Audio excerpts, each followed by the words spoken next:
It's the guy he's going up against, Mr. JeonDDing. The crowd very happy. This guy is, no matter where he goes, he is going to be a fan favorite. Everyone loves the guy. Yes. You know, you can see, literally any country, it doesn't matter where you are, JeonDDing will always get a big reaction from the crowd. Seeing down, lovely guy, funny guy as well. Really, you know, really hopefully cool guy. He gives us some fun for the camera as well. The Julia Chang ready, the Lucky Chloe, the Eddie. He's got a plethora of characters ready to be unleashed here against Asim. I believe Asim will be going with the Katarina. I'm not sure. We've seen him use quite a lot of the cast over the years as well. So not sure, but with the performance we've seen, with the Katarina. As far as I've seen in this one, it has been the Katarina mainly. I saw him earlier against you as well, right? Yeah, thanks for mentioning that. But saw him practicing early today with the Katarina as well. Like, that is the character he seems to be going back to, and I think it's a very good tournament character, very good in the first set too, in longer sets as well. Those lows can be really frustrating. You know, the buff that she got in the most recent patch last year was, you know, down back 3 being buffed by 2 frames. Yeah, a normally seeable low that knocked down with a guaranteed follow-up, now being that much faster makes it just outside of the realm of seeable. I think not that snake edge speed anymore. Like, you get clipped if you do any high strings, that can get you on a counter hit. But here we go, guys. Buttons are being checked. We are ready to get into this one. Top 8 versus Fighting 11. Let's go. I'm loving the energy. I'm loving, and the thing is, it's only the start, so we're only going to go up from here. But again, it's going to be Asim versus JeonDDing. We are expecting Katarina versus Julia. Obviously, JeonDDing says the Lucky Chloe and the Eddie still goes in from time to time. For most of his run of this tournament has been with the Julia, so that is what we are expecting. I need to know from the crowd, though. If you want JeonDDing from South Korea to win, make some noise. Okay. And if you want Asim from the UK to win, make some noise. Woo! That was kind of... I think that was a bit even. Kind of even. I feel like Asim edged a tiny bit, but that felt kind of even. So at least the crowd will be happy no matter what. All right, game number 1 ready to get underway here for the top 8. It is going to be the Katarina versus Julia. Sook is the terrain. Let's get into it. And I think something like this really benefits, you know, Katarina. I think Katarina, when she gets those walls, especially when she has rage, she is going to destroy your health bar. So I think JeonDDing definitely looking out for that. But I think this is going to be interesting because JeonDDing, a player I think who really reads momentum really well, knows when to stop your momentum and keep and press forward when he needs to. So speaking of pressing forward, JeonDDing great with pressure, great on offense, a real pit bull, especially when he gets you by the wall. And walls is the name of the stage here on Sook. Let's see what happens. Game 1. First game of the day. Party crash to start the party. Why not? Oh, the counter hit with the 4th string. Finds the wall early here. Asim combos coming back into effect. Something is very well known for. Indeed. The down 2. Nice jab to drop. Oh, magic 4. Yeah, party crash follow up. Okay. Back to mid-screen now. Yeah. Neutralized. Again, that party crash into Harrier stance. Yeah, full crowd sweep. Oh, man, got caught by the follow-up. Like I mentioned, JeonDDing's so good at reading momentum, knows exactly when to let that forward 1-4 rip. Finishes the string and the blue stuff connects. Big JeonDDing round 1. Big delay there from JeonDDing, ends up taking the first round.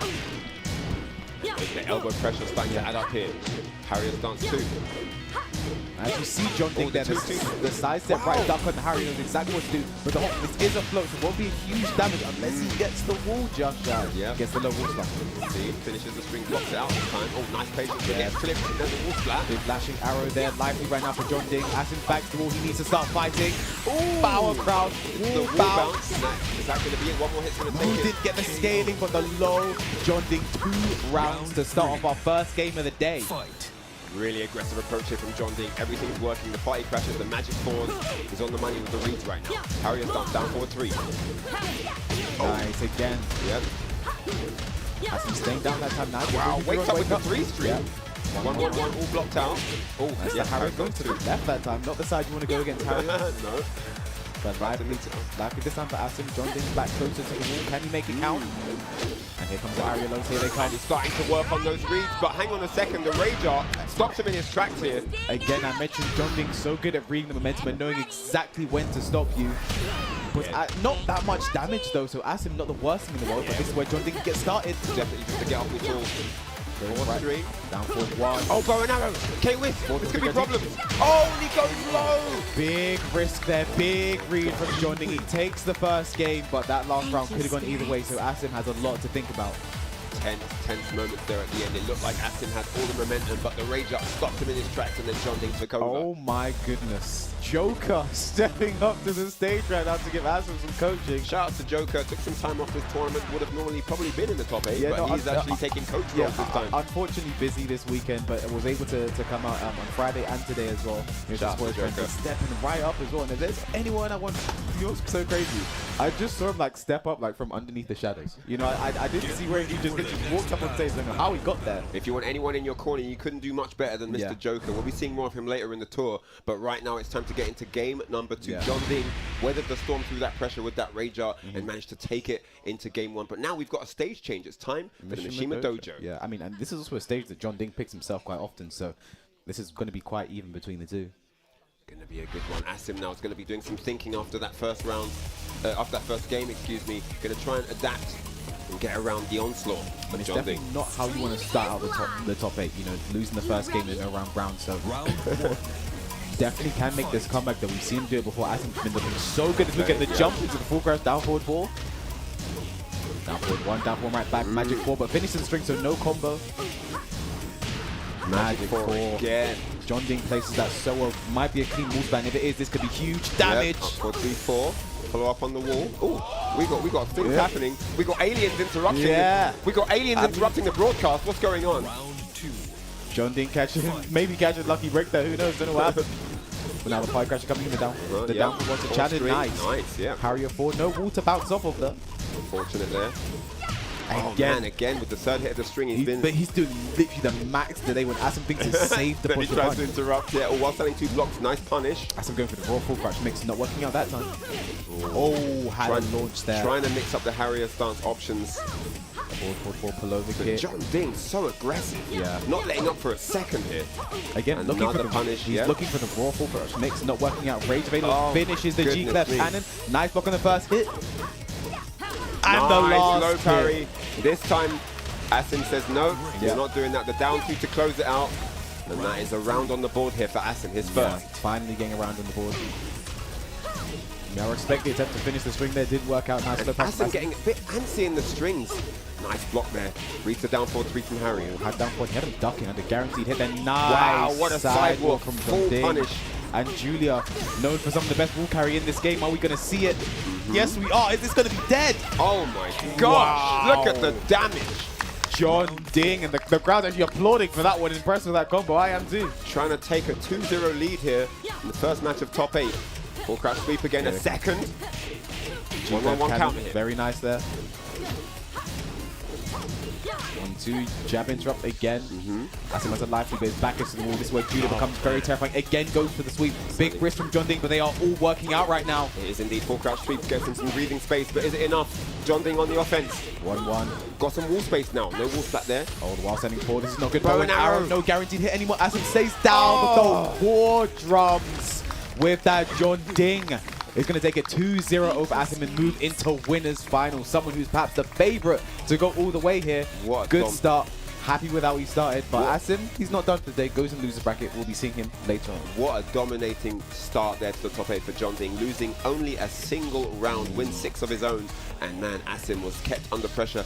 That match was definitely a war of attrition in terms of who was going to take the early momentum, that early lead, because I feel in that match, you know, especially with the way Asim likes to mount his offense, it would have been problems for JeonDDing if he'd have taken a defensive approach, but deciding to lead the charge, go in heavy, definitely worked out in his favor. Yeah, definitely worked out in his favor, and I think JeonDDing, you know, if you're one of the next players stepping up, you know you win this game to play against that guy. It's going to be a bit of a harrowing promise ahead of you. So it'll be interesting to see who does end up facing, because our next game is going to be setting up very short. We're going to see our players stepping up. I want people to like so this next game. There's a lot of history. Talk about there's it. A lot of history behind this. Let's go. There's a lot of lore behind it. It's going to be Super Akuma versus Gosain. Yes. Now this is someone who has literally been Gosain's demon, his raging demon, for the longest time. I don't think Gosain has ever beaten him in tournament. It's always close. It's always final round. It's like every single time, but Gosain cannot manage to take it over him. I remember last year at Combo Breaker, Gosain had to play Super Akuma in the losers bracket. Right. We've all traveled out as a European collective. Right. He plays Super in the losers bracket, and that's the person who takes him out. Like, this is someone who very, very, very often gets the better of him. Wow. I mean, you know, Gosain, he's one of the best players in the UK. He's talked about very often. We've seen him perform well under pressure. I really liked his performance in that 10v10 Akouma Reiko. First of all, though, let's get into it. Super Akouma on his way to the stage here. You see him walking through the tunnel, thinking about the match ahead. He's going to be taking on Gosain. He has a good record against him, as you just pointed out. But this is it, guys. It has to happen now. He doesn't have that many points in the tour. He needs a good result here. This is big for Super Akouma. There he is. Welcome him to the stage. Super. And there, his opponent in the tunnel. It is going to be Gosain, who we saw perform phenomenally well in that 10v10 where North America took on Europe. Absolutely great performance from him this entire weekend, actually. This is one of the sharpest forms of Gosain we've seen in a while. So this could be his moment to finally banish his demon. But is it going to happen here today at VSFighting? I mean, the thing is, the whole weekend I've been talking to Gosain, and the one thing I've been saying to him is, are you ready to party with a demon? And now in this game right here, this is his chance to party with a demon. Is he ready for it? Yo, he's got Bruce Lee on the back of the hoodie. Yeah. He's got Bruce Lee he needs ready. to be formless, be like water. Be like water. And obviously, the thing is, when I like to commentate, I'm not a fan of being biased. You know, that's something I'm not known for that. However, in this one right here, I think my bias will come out. I'm gonna try my best not to let it come out, but it is going to, because in this specific matchup, like I can't help but root for Gosain because I feel so bad for him sometimes. Well, let's see what the crowd think. Okay, guys in the crowd, ladies and gentlemen, if you want Super Akouma to win the set, make some noise.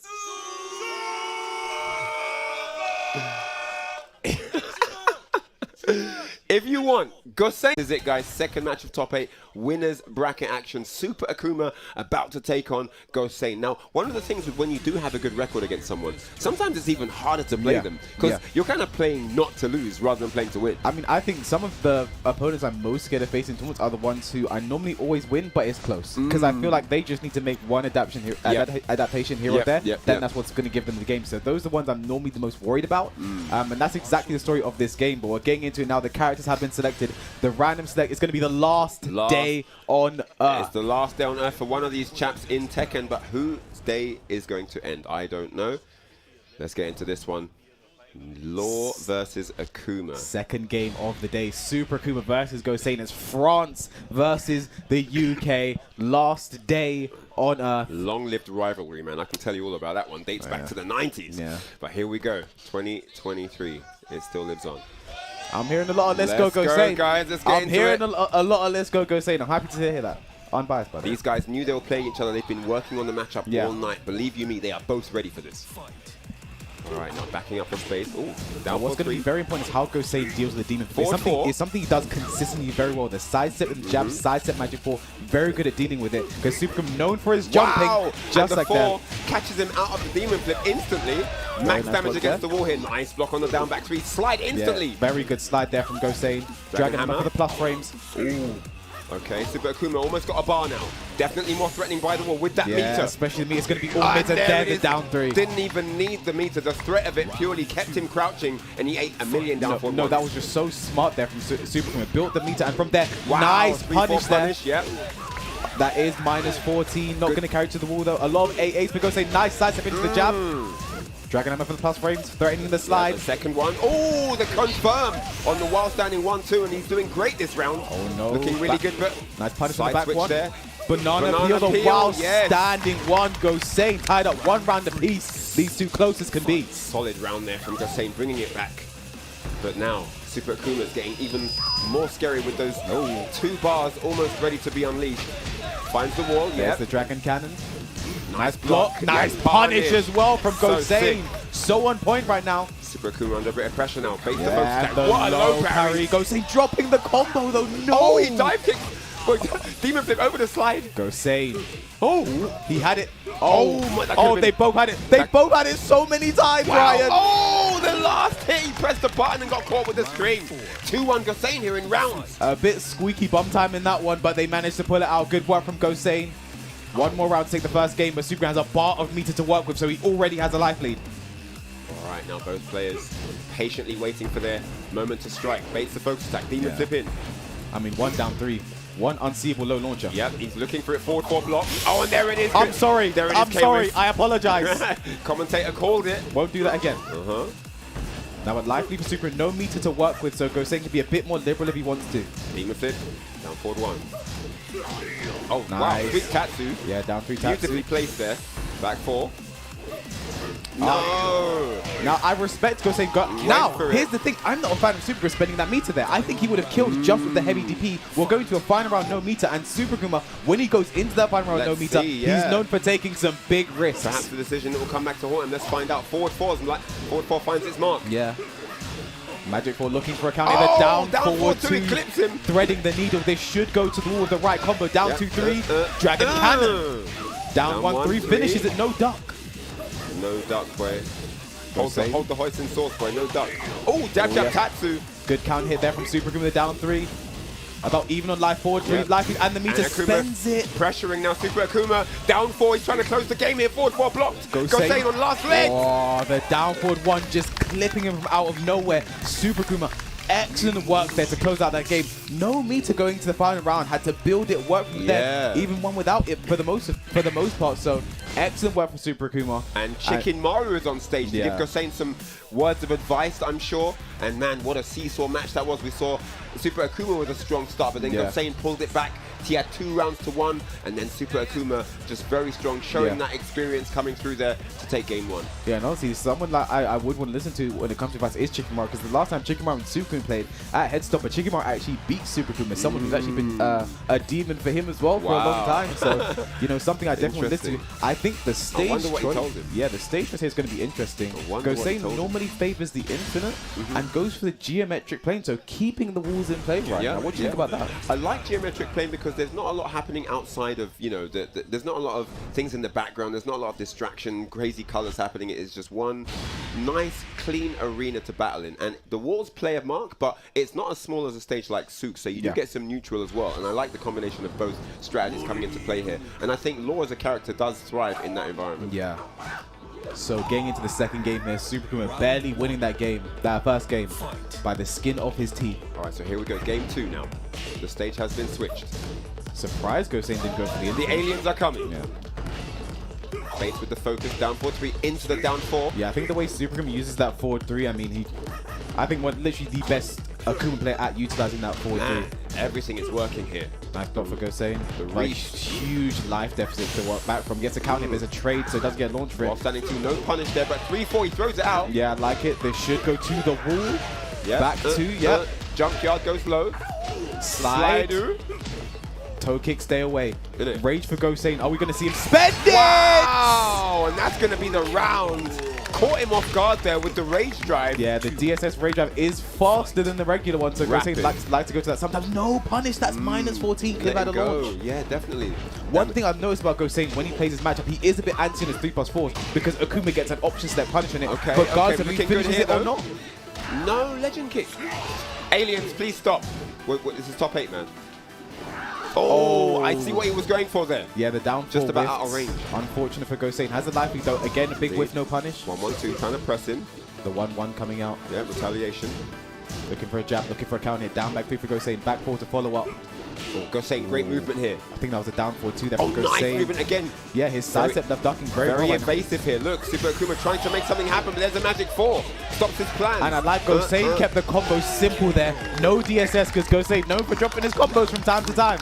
He isn't dropping that one. And he's got 2 rounds on the board here. Oh, but a down 3 and then built another bar of meter as well. So when he gets to the wall, this is going to get very scary for Gosain. Just the threat of the meter is going to make him want to duck. But Gosain wants him to spend the bar now, so he goes into the next one with no meter. And Gosain only needs 1 more round to take the game. Yeah, nice low parry though.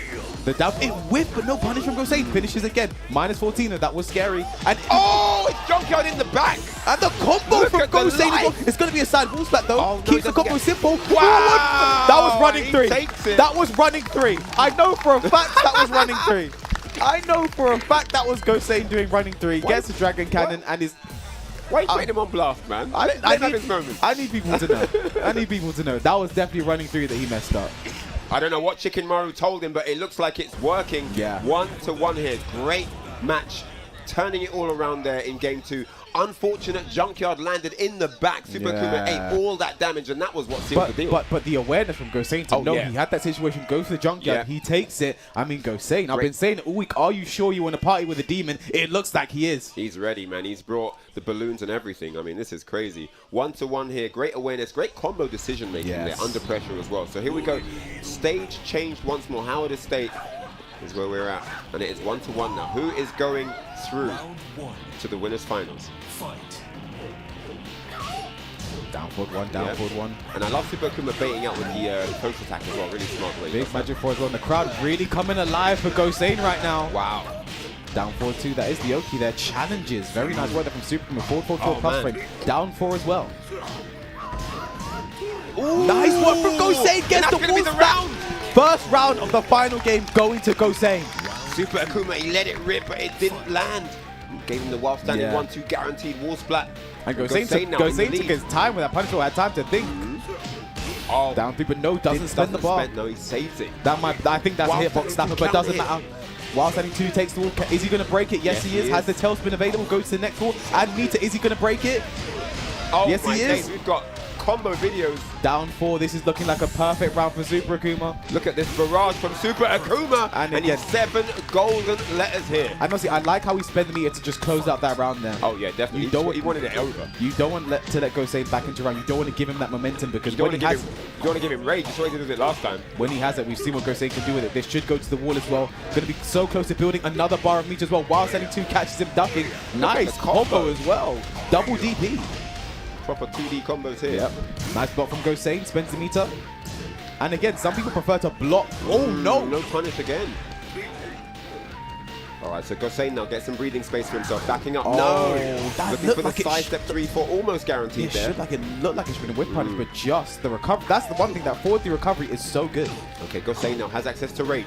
No, doesn't duck, does it again. Gosain. This time he ducks it. Gosain. You're only getting away with that one time, sir, says Super Akouma. Everybody gets 1 and Gosain tried for 2. He moves into set point now. Super Akouma just needs one more round. He's almost got a bar to help him. With this round, Super Akouma can make sure he gets a back-to-back winners final at VSFighting 2 years in a row. Let's see what's going to happen here. Gosain now with a great start this game, but it's all falling apart at the moment. He needs this round to stay alive. Yeah, I mean, but 1 down 3 could turn this entire game around. Nice blocks. The meter is spent. Gosain, now's your chance of going, but your back is the wall. This is very scary if you're Gosain right now. When he spent the bar, Super Akouma not as threatening, but he's chipping him away like a lumberjack. Wow, the wild standing 2 throws it out. Can he get away from the sidewall here, or is he going to get clean? Legend kick. Down back 3, down 4. Looking good. Gosain now starting to get some damage back. Oh no, back counter hit. And he might be able to carry to the breakable wall here. No, it drops and Gosain gets away. Gosain given a lifeline right now. What can you do with it? 12 seconds left. Left on the clock, not a lot of time. Down Super Akouma almost got a bar as well. I mean, the block from Gosain! While standing 2 finds his mark. And with the right combo, this could be dead. We have a final round! Oh my goodness me, this could not be closer right now. Who is going to take it? Gosain down 4 while standing 1-2. Gosain starts with a life lead, jumping back. JeonDDing waiting in the wings, but who's going to be playing? Oh no, the down 3 Ado. Spends the bar, and he's getting jabbed, trying to find the second wall, gets there. He's not going to break it though, he's going to keep it. Gosain in trouble. Down forward 1-1. Doesn't duck the second one. Oh, what a whip punish from Gosain. Down we go. He's going to get the tailspin as well off that. Is he going to go to the wall? I think he might. Kick. I think he might. What a combo from Gosain. Super Akouma in trouble. What's anyone? Oh no! That's confirmed. It wasn't going to be a wall side though. It's not the worst from Gosain. Super Akouma still alive now, down 4. This is so close, down 4-3. Oh, nice block from Gosain. Down 4-1. He's got rage. Oh, that was that. Oh my goodness me, that was so close. And you can see the elation Super Akouma pops off there.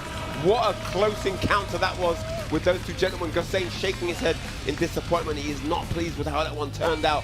That was so tense, could have gone either way once we went downstairs on Howard Estate, but man, Super Akouma with the clutch of a lifetime sweep into the Tetsu, guaranteed DP, and that's all she wrote. It came down into the down 3 in the end, and Gosain obviously not happy with that one because, like I said before the game began, it is always close between these two. You get the final rounds, the final rounds, but in the end, Super Akouma will just manage to take it. And I think that's one thing I think that he doesn't get enough credit for is his clutch in those situations. That is very true. That was an insane scramble situation. We had no idea which way it was going to go, but Super Akouma, more often than not, is going to come out on top in those situations. And he has now got a back-to-back winners final at this tournament versus fighting. That says everything you need to know about his skill as a player. I mean, back-to-back at this event is no easy feat for especially anybody. for someone who's had a bit of a slump this year. Yeah, Not had true. the best Tekken World Tour, but now guarantees at least third place and going to walk away with a nice chunk of points. Yeah. And maybe, you know, make a case from getting into that top 19 and maybe qualifying again, because last year was the first time he never qualified for Tekken World Tour finals in Tekken 7. So,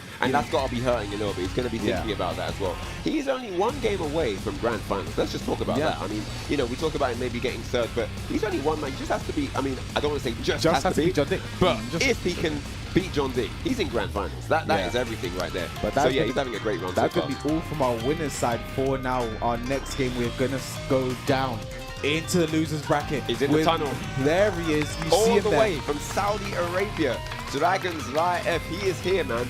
The champion from Brussels Challenge. We saw his dominant Jin representing there and here as well. He's had a blinding weekend, and here he is on the stage looking to rack up even more points here in this master event. But there, his opponent stepping up. You see Mr. kkokkoma. Mr. Yawn. Feeling tired. He had a long night last night. He's tired of winning. He had a very long night last night. So oh man, you know, he was doing some karaoke. You know, having some fun. Yeah, but he's here today, ready to play some Tekken. And again, this is a run back of the grand finals of Slash and Dash Dubai, the challenger event. It was these two. It was Raef, it was kkokkoma, and kkokkoma took it in the end. But these two, you know, I think this is someone Raef has wanted to play against for a long time. Again, he's said so many times, you know, I wasn't happy with how I played. I know I could have beaten him. I want to play him again so he can get that run back. And here it is right now. Here's his opportunity. Can he make it count? Great opportunity for him to, yeah, definitely get that run back in the W. He wants to march forward here in the losers bracket. kkokkoma versus Raef. Loser is out, ladies and gentlemen. These top performers, one of them's going home here. Not sure who it's going to be, but 2 games are going to decide that momentarily. I mean, maybe 3. These two as well, very consistent performers this year. You know, kkokkoma, multiple top 8s, beat Arsenal back in CEO. That's when he was actually using the blanket tech as well. Had the blanket. The blanket tech, I love it. The blanket. I don't know if he has. I've not seen him play with a blanket at this tournament. I guess the only Pakistani here was Malakash, because that's kind of the tech against Pakistanis in particular. Right. Is that there it is? There's the blanket. Just as I mentioned it. Oh, hey, the blankie comes out. But he's putting it away.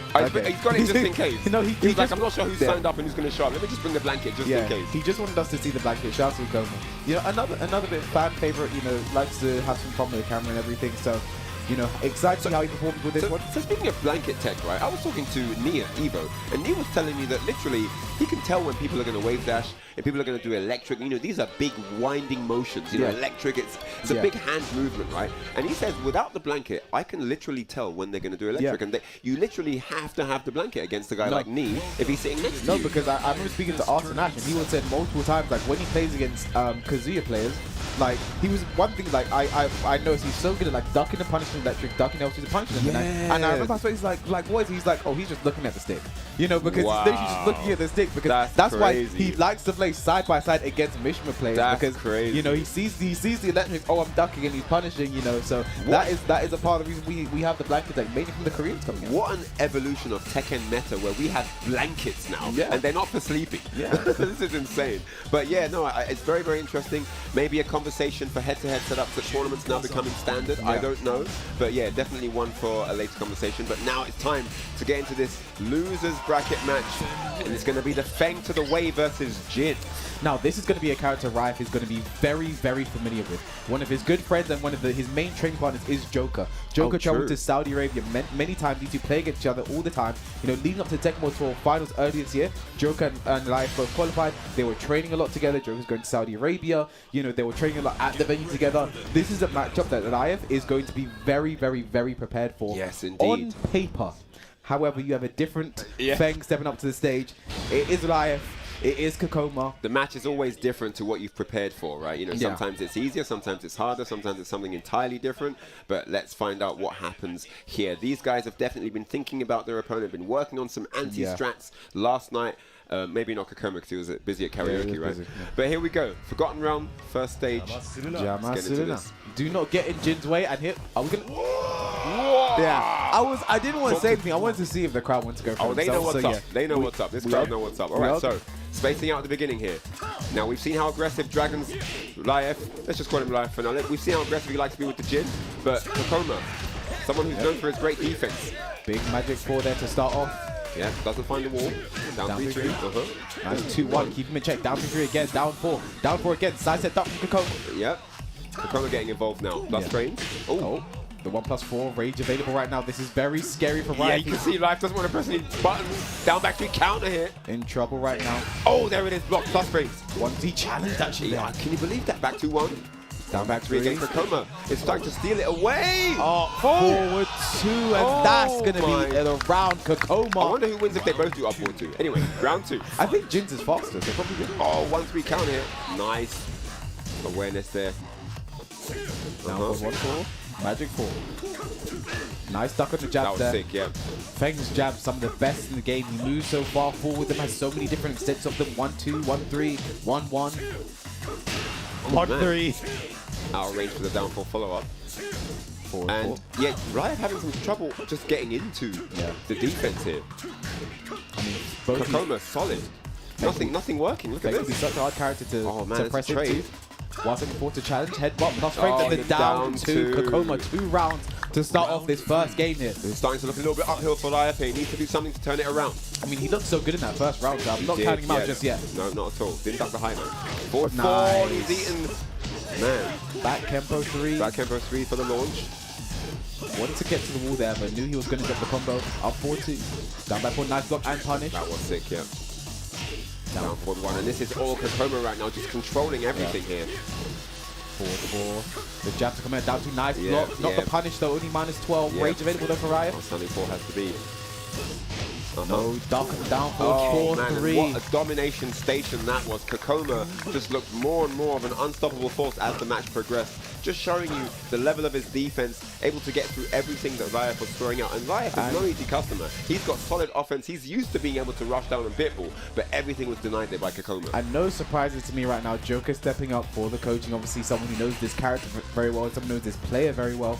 You know, 2 good friends that these two are. So again, just gonna give him some words. Sometimes I think when it comes to coaching, you can just be very don't have to be too specific with things. Because I think if you're being specific, saying look up at this, you can make them start to tunnel vision. Yeah, you don't want to take them out of their zone. They're already in a place of practice. They've worked on stuff. They've got their own creative vision for how they want the match to go. They just need a few tidbits along the way. Yeah. They don't need you to rewrite the script. You know what I mean? So I totally agree with you. Yeah. And sometimes a really eager coach can mess up the flow sometimes, you know. So yeah, let's see anyway what Raef can offer this time. We've got a change of stage. Man, kkokkoma is definitely looking like a bit of a brick wall right now. Yeah, I mean, he's definitely someone that you're going to be worried about going into a top 8. You know, someone who's been here before multiple times. So getting into the second game, that was all kkokkoma in the first game. The first one was good for Raef, but the comeback, I love this. Scream at the fifth. I love this. Scream at the fifth. All right. Or a backdash, no duck though, so it doesn't get a punish on the down back 1-4. There's a couple of opportunities to duck so far. Looking 1-3 catches him, and look at this, just controls him to the wall. Crash dash 3, down back 3, just abusing the legs right now. Everything's hitting. You're seeing kkokkoma delay his follow-ups a lot because he knows the parry is coming. Nice punish in the 1-1. That's a 2-4. Hell speed now. This is more of what we're used to seeing from Raef. Going to be just shy of the wall though. The wave dash in for the pressure forward 4-2. This is looking good now for Raef. Can he keep the pressure on? Big whip, but no punish at all. He's managed to decrease the life deficit here, but he still doesn't have the lead. kkokkoma now. 2-1, doing a good job right now. About even. Nice break on the throw. Big electric, nice duck. I think that's the first electric we've seen from Raef. It is, yeah. He hasn't had a chance. 15 seconds left on the clock. Raef with rage. Look at kkokkoma ducking right now, looking for something. Probably the rage drive. 10 seconds left. 1-3, no duck. Magic 4. Just rage up. There it is. Just do it. No funny business. Going straight into what's going to be the damage. And that's going to be Raef's first round here. Did you hear that? The crowd were doing Jin's rage up with him. You love to see it, man. All right, so Raef on the board. Down forward 1-4. Nice block on the down back 4. Down for retaliation. Another one. I mean, kkokkoma is someone who's famously known for not really ducking that much when he doesn't have to, so the loads are going to come out from Raef. Yeah, definitely. 4 lows in a row so far. Down back 3. Turns for favor. Down 2 this time. Big headbutt. Looking for the plus strings on that. See, a lot of whisper. Raef just isn't capitalizing a lot on them. Yeah. That could come back. Duck. Oh my gosh. Could have been mid, of course. Oh, down yeah. Forward 1-4. Forward 4-3. Looking for a launch about even on life. The down 4 is right back. Nice step from kkokkoma. Nice back push from Raef though. Oh, Forward counter hit. And he gets the pick up without the Z. Nice combo as well. Down 4, down 3-3. One more hit the ReStream, but no wall. Oh my goodness me. One more hit does it. Wow. How many times this tournament are we going to see Raef get away with that jab into the low? Yeah. How many times? I mean, if it works. Classic round ender from Jin. If it ain't, bro. Down 3. Oh, hop kicks over the down 4. Goes to the wall. Doesn't get anything off the splat though. Yeah. Just too close there. 2-4 gets a second hit, down 2 because he stays down electric. Electric, yeah. A better form here from Raef. He's adapted. He's adapted. The dashing in down 4. Wow. Up forward 2. Things are working out. They get up 3. The ultimate momentum stopper. And just like that, Kkokkoma stays alive here. Gets around back now. Raef though is on match point to take this and tie it up. And he's looking marginally better this game, I have to say. And nice, the Sabaki. Back 2-1. Magic 4 gets nothing. Nice. Great parry. So sick. Can follows up. Perfect combos off. On the menu, down back 4. Down 4, the lows 2-1. Down 3-3. This is looking letting him play. Raef, and just like that, takes it back, ends it in a perfect, and we are tied up 1 game apiece. Decided to just not let Raef play at all that game. Kept him under pressure the entire time. Played it safe. Didn't do too many electrics. Didn't do anything massively risky. 1 or 2 health seeds early, and that was it. Kept it safe. Poked away and kind of tied it all up momentum-wise. He's looking good for game 3. Yeah, and I think going into this now, Kkokkoma has a lot to think about. You know, I think the first game was so decidedly in his favor. Going to that second game, I think one thing that's really worked is he's pressing forward, he's getting issues. We're seeing the electrics come out. We're seeing confidence from Raef. And I think it's important to go against someone like Kkokkoma. A lot of the time, a lot of people see them, they're just like, oh, this is, you know, top player I've seen on stream multiple times. Like, I've given too much respect. No, you play your game until they force you to stop. Interestingly enough, I feel like Akouma may have given away too much data in game 1, and Raef soaked it all, and he sponged it up, and now he's come with the adaptation. I'm not sure what Kkokkoma has left. Yeah, but we're going to the Brimstone and Fire now. I want to stay silent. I want to hear these guys for this one. I love it. All right, so let's get into it. Game number 3. Loser goes home, guys. Oh, wild standing 3. Yeah, nice gets the launch. Nice block on the LLRK. Not going to carry to the wall, though. Goes to the dash. That combo does not work out. 1-3, and now Kkokkoma just harassing Raef right now. He's realized as well, I can't let this guy play. His offense is too solid. I need to stop him in his tracks. Looks for Magic 4, gets nothing. The headbutt. I mean, this round, that was all Kkokkoma. Wow, domination that round. Takes the first. Big trouble for Raef in that round, but you need to figure out and move on. Play your game until they force you to stop. 2-1 down for nice block. I mean, Kkokkoma blocking these lows right now. He is indeed. Raef now trying to find the way in, looking for the breakdown in the defense. How do I get into this guy? Headbutt, pass break. Nice, back 3 counting it, and 3 it lands, and he's actually going to get that was mad. He gets the wall because of it. 1, 2, 3, down 2. Looking for the demon pour afterwards, no dice. Forward 4 now, normal hit. But the back 2-1 clips him out the movement. 1-1 here. Oh, nice slow parry. And this could carry, it should carry, gets the wall. Savage sword. Oh, nice. 1-2. I love the back foot hit. Down 4. Nice duck from Raef. I mean, everything worked right now. Nice parry on the back 4. Raef, huge life lead. He is flowing like water now indeed. 2-1 delayed. 4 got him. Counter hit. You cannot count out Kkokkoma though. He's done this kind of comeback before. It is definitely possible, but Raef up forward 2, back 2. What the back 2 doesn't work. Kkokkoma. The challenge down back 3. Back 2 and he takes it. And he celebrates there. And Kkokkoma doesn't know what hit him. Oh my goodness. After a brilliant first game from Kkokkoma, Raef able to turn it around with the adaptation. And he reels back in the chair in happiness and elation. 2-1. Raef takes it. You definitely see how much that win meant to him, man. You know, getting the smile on his face, happy to have it. And obviously, I love the sponsorship between the two, smiling at each other, having no conversation afterwards, guys. You know, keep on the game. It's fun in the game. Yep. So Raef will move on, like you said, and unfortunately, Kkokkoma ends, you know, 7th place. But I mean, a great performance. Not a bad run at all. Went to losers earlier than you would have expected in his game against Jodd. So the fact he still managed to fight and get to this point, you know, had a great game against HK yesterday as well. So, you know, someone who we're definitely going to see him again. He is in the top 19, has a lot of points, probably going to make it to the finals. But again, he did say that, you know, his goal was to get to the upper echelons, the top 2s, the top 3s of the leaderboard, because that's very important when we get to the finals. Indeed, indeed, indeed. Versus Fighting 11, Tekken mod to a master event. Action has been sick. You guys having a good time?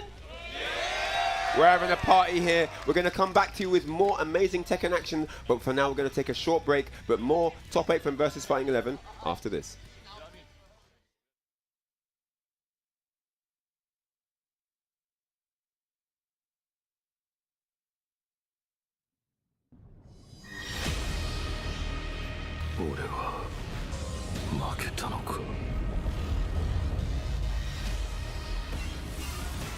おいでジン。さあ全人類よ、世界を闘争で満たせ。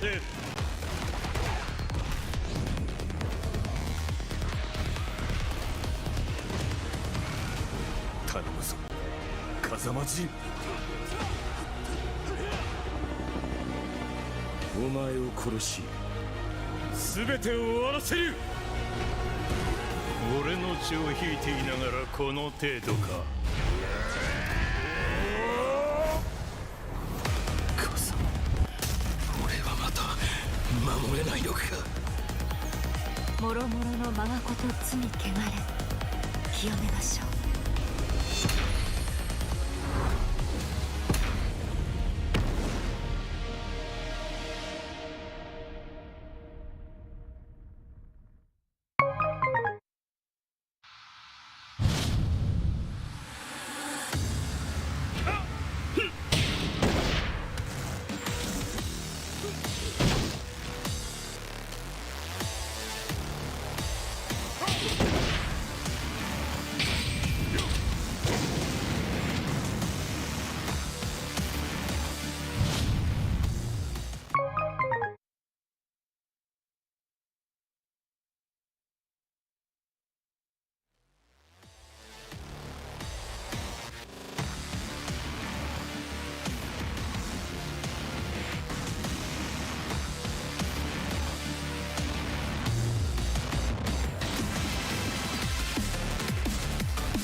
Welcome back, everyone. We are here at VSFighting Top 8 Tekken World Tour action, the last master event for Europe. I am Kwiss. I'm joined by the legendary Mr. Ryan. How you doing, Ryan? I'm great, man. I've been super blown away by all the matches we've seen so far. It's been super sick. Great adaptation, great comeback. From every match had its such shining moments, you know what I mean? We just saw Dragon's Life take out kkokkoma, banishing his demon here in the top 8 to eliminate kkokkoma. That's got to feel good for him, especially after he got completely wiped away in that first game. I mean, we had great Tekken action. We also have great Tekken action figures, as you see. Now, I'm scared. I'm scared of like touching them because like there's like a drop down here. So if I drop one, they're gone forever. But you see here, we've got Kazuya, you've got Heihachi, you have the box right here, the game dimension. You see that QR code? I pointed to the wrong side. Down there, you can scan it, get the pre-orders in. $26.99. There's over, do you know there's over 20 points of articulation, guys. Isn't that fantastic? Yeah. You know, we have the box there as well. That's what comes in the box. See the ready and the round one as well. I'm going to put this down. So $26.99 a pop for each of them. Get these bad boys right now. Shout out to Game Dimensions coming through for the Tekken community. There's going to be more where those came from very shortly. I'm sure like there's going to be like round 2, round 3. I mean, this is only the first wave. It's only the first wave of them, There's going to be more to come. I'm expecting the Hwoarang and Jin. That's the one that had either King, Armor King, or Hwoarang Jin, Nina, Anna, whatever. But Hwoarang and Jin will be there at some point, I believe. So sick. Yeah. So yeah. Big shout outs to Game Dimensions for those. But man, we've got another sick banger of a matchup coming to your screens momentarily. It's going to be Jodd from France taking on Tetsu from Germany. What do you think about this one? Now this one's going to be interesting. Speaking of one of the players, you see Tetsu coming up right there. Game Legion, lovely smile, lovely player walking up there. The last remaining German player, right? Yeah, I mean, and there was some amazing players at the time. You know, you had HK, obviously, Steffi Black as well, who was just short of the top 8. Unfortunately, he is not with us today. His flight was actually today. He had to go early, yeah. But there's someone who's become a bit of a fan favorite, Mr. Jodd. Stepping as well, looking good, cool, calm, and collected. Now, I was speaking to Tetsu a bit before this time, just seeing how he's feeling. You know, knew he had to play Jodd. Was just like, you know, I know what to do. And we play against him. Tried to talk to Jodd. He's a man of few words. You know, you don't really get to him much. You know, so, but you know, he's ready to play. I mean, he is truly a man of action. Definitely, you know, he's all about it. He's about this life, boy. Definitely, he's had a great run in this tournament. So here you see him in top 8. He has a hat that says Jodd on it. Yeah, like that's next level. He's like, I'm gonna let you know who I am. Don't forget my name. You know what's crazy? The first time I ever met Jodd, like a few years ago, the only reason I knew it was him was because of his hat. Like, because I'd never met before, didn't know what he looked like, didn't know what he sounded like, but then I was in France for a tournament, saw some guy with a hat that said Jodd, and then I was like, oh, that must be him. So Tetsu staying hydrated here, very important to keep drinking during tournaments. He is no stranger to this stage as well. And there you see the bracket. What's just happened. 2-1. Kkokkoma eliminated here at the hands of Raef. And this is our last round 1 losers match. Jodd versus Tetsu is going down. The winner of this is going to be taking on Asim. So we've got 2 UK players, 2 French players left in the tournament, and 1 from Saudi Arabia, 1 from South Korea, as we just lost our second Korean player in kkokkoma. So yeah, really interesting top 8. It's looking juicy right now. We're going into our top 6 momentarily. I mean, I have to say it's stupid, like, what a performance from him. You know, someone who's had a bit of a slump this year, not at the best performances, a bit, you know, a bit down on himself sometimes, but back-to-back winners finals at VSFighting. I love that match with him versus Gosain. That was so tight, so clutch. Every round down to the wire. I mentioned the story of these two. You know, it's always close, goes down to final, but again, Supercom is going to be the one to clutch it out. So enough of that, though. We have Tetsu and we have Jodd. It's France versus Germany as well, and these two, I think, you know, if you're looking at their standing within their respective countries, they're very similar. You know, they're the best or just below the best. You know, you'd say for both of them right now. Definitely. There's going to be a very even affair between these two. Expecting the Claudio and expecting the Nina Williams. Yeah, for sure. There's no doubt in our minds there's going to be that. There's going to be a good match for sure. Both players having a blinding tournament, man. I mean, I can't call this one. I think it's going to come down to patience because both of them have great offense. I'm hearing them, they're chanting preset 4. Are they chanting for Claudio preset 4? No, okay. No, yo, make some noise for preset 1. Okay, wait. Sorry, they chanted preset 1. Then you said make some noise for preset, and they booed for it. What do you guys want? I'm so confused right now. Okay, they want preset. Do you guys want preset 1? Oh, there we go. They wanted preset 1. Well, Tetsu, if you lose, you have to switch to preset 1. No. All right, let's get into this one. Arctic Snowfall. Walls are not a part of this one as we go into game 1 here. Last match of top 8, and we don't have preset 1. I think this benefits both because, you know, both these characters with walls are very scary. Claudio, the sidestep mix up, and then just the pressure. Sidestep too. Fast-paced action here. Okay. The jab step. Okay.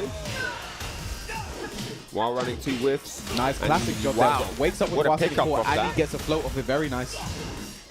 Plus frames. block. Nice break on the throw. Get Rage. off me. Nice. He's doing strings. As Tetsu would say, Ma. Ma, he's doing strings. Ma. All right. Back 3-3. Nice punish there from Jodd. Oh, that could have got a punish there. While running.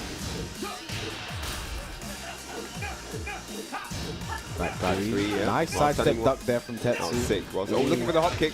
Back 1-4 punish. I'd just like everyone to know Tetsu's not Japanese, by the way. While Nice standing whip punish. too, yeah. With a whip punish like that, he might be. Running 2. There Yeah, it is. there's Nice. the damage. All right, 1-to-1 here. There we go. Oh, And dashes in hop kick yeah, straight away. the moment he becomes German, running hop kick. You see that? Oh, nice flow though from Jodd. Oh my god, all the butterflies. Forward Nice. 1+2. Gets the Beyblade. Let it rip. While running 2 follow-up. What's it going to be? Starburst.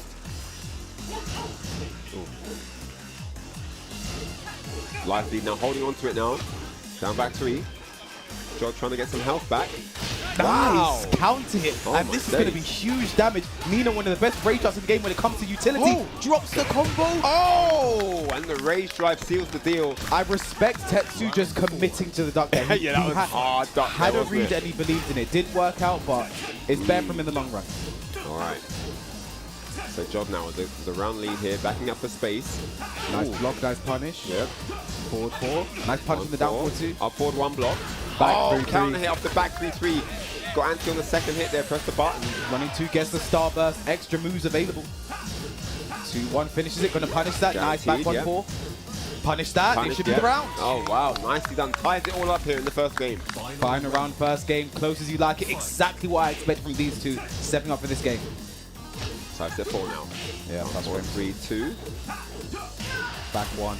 Running 2 plus Two frames. pressure. Nice Looking for the back counter move. there, Yeah, Jodd. he saw Jodd move, but that was the parry, so he thought he had counter hit. Jodd not pressing anything this time after the back 3. Yeah, there's the starburst forward for 1+2. Back 2-2, nice. no whiffs. Nice punish though. Oh, Beyblade, let it rip. Back 3, sidestep 4 plus sidestep 4 frame. gets him, yes. What And a hit that was so confirm. sick. Great hit confirm there from Tetsu. Takes the first Reactions. game. Looking good, staying hydrated. Close game there. Jodd did have his opportunities, but somehow Wait. the last round, Tetsu managed to clutch it Now out. here's the thing, when Jodd loses, he moves his character select to change outfits. So this is a chance for, never mind. I was gonna say this is a chance for this is a chance for Preset Tetsu one. to pick preset 1, but Preset one. that was Preset that was too fast, unfortunately. All right, so Jodd doing some thinking. You can clearly see he's focusing on what went wrong in that last game. Why couldn't I get that final run? What has he worked out about my style? Yeah. The adaptation comes in here. You only have 2 games to do it. It's a short set. It's not a first to 10. It's not even the first to 5. It's first to 2 games. Jodd taking off the Jodd hat. It's What time- is- what it's is time that? for- that means the weights have come off. Is he dropping the weights? The Is that weights what have this come means? off, boy. It's time to dance in the Kinder Gym. Shout outs to Golanda. See, that's default 1, not preset 1. It's not pre-sale. Yeah. All right, here we go. They're kind of color coded right The now. broken wedding. Oh, 4-3. Opening strong here. Tetsu again. There's the starburst. Follows Trigger up. roll. Nice block. That is the punish, but out of range. Yep. Sidestep Sidestep 4 4. now. Oh, look at Nice the down forward 1-2. What a sidestep into the Beyblade. Yep. Smartly done there. This Tetsu, might be dead. Tetsu looking really strong right now. It's almost like he was doing some thinking of his own in between Yeah. that match.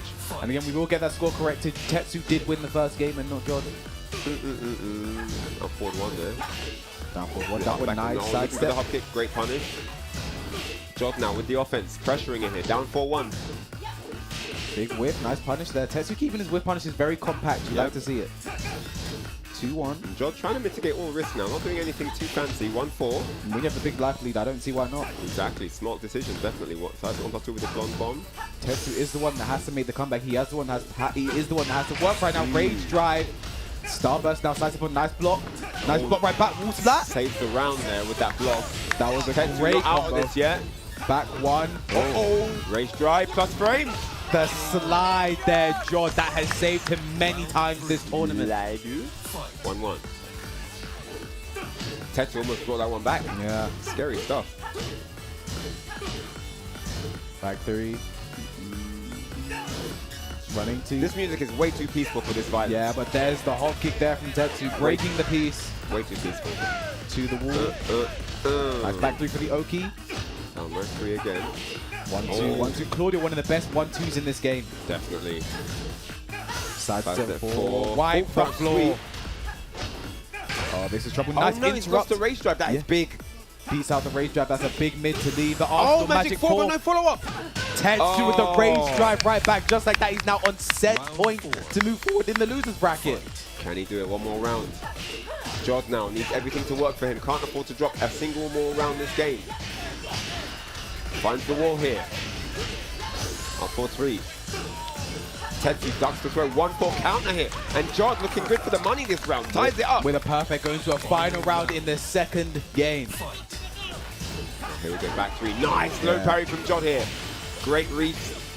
Honestly, someone that is so hard to put away. Tetsu just needs 1 round to end this whole And it set. looks like Jodd is leveling up with the pressure. Back 2-2 now. Wall splat. Very nice. Down for 1+2 gets the wall splat, but no follow-up. Tetsu now, retaliation. No, denied. Can't pick up the wall though. Nice block. No, that is -14. Not a punish, not the right punish. I understand the idea. And I see HK running. He's left the seat and he is running down. He is going to be on his way to Tetsu. He is running over right now as fast as his legs can carry him. He wants to talk to Mr. Tetsu before the game. Tetsu's like, where is he? There he is on stage with the snapback. He's got some advice for his friend. I think HK sent him to pick preset 1.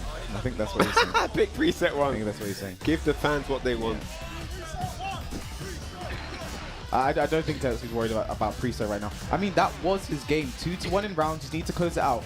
But I think Jodd is one of the scariest opponents to close out on because all it takes is that 1 counter. With the way he is so optimal with his combos, carries to the wall, then he has the wall pressure, then it's low mid. And Nina's high Shida mix-up when you're back to the wall is so scary because he's either an unbreakable throw or a mid that wall bounces and also does new tactics on blocks. So it's a very scary situation to be in with your back to wall against Nina. So Tetsu has a lot to think about in HK. Try and help him out right now. All right, now Jodd, after that first game, did do some thinking and he adapted extremely well. I like the style of mitigating risk, not going for anything fancy. We didn't see too many full crouch sweeps. We didn't do any gazer cannons that can get sidestepped. He kept it simple, and we're going into a final game here. I expected Tetsu to pick the Gion with the Sirio here.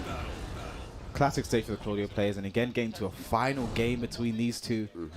As close as I expected to be at this point. Oh no, Jungle Outpost 2 is the stage. I think that's what HK told him. Because HK picks the stage as well. Alright, so loser's bracket action here. Loser is out here. Winner marches forward into top 6. Time to die. Round 1. Fight. Final game between these two. Color-coded outfits as well. That's very important. 3, yeah. Not preset 1 though. Okay. Fast-paced match right now on Jungle Outpost. Back 3, testing the water. 1, 2, 3 hits him. Can Tetsu break it? Gets a break on the multi. Get off me. Down 4. Very nice. Back 1, get away. Running 2+ follow up. frames. Yeah, trying to make him go downstairs. No. Ooh, Nice hit confirmed there from now Tetsu. We go downstairs. Yeah, that's one thing that Claudio, you should do. Whenever you have Starburst, you put back 2 in the combo to extend it for more damage. The crowd loved that one. Oh no. Yeah. Back 3. And again, see, this is the thing with Jodd. When Jodd's at a huge life percent, he's known for just looking for the counter hit launcher for the launcher to get Tetsu ready both times. Oh man, there's the great hop kick. Lands it again to open the round. We saw that before.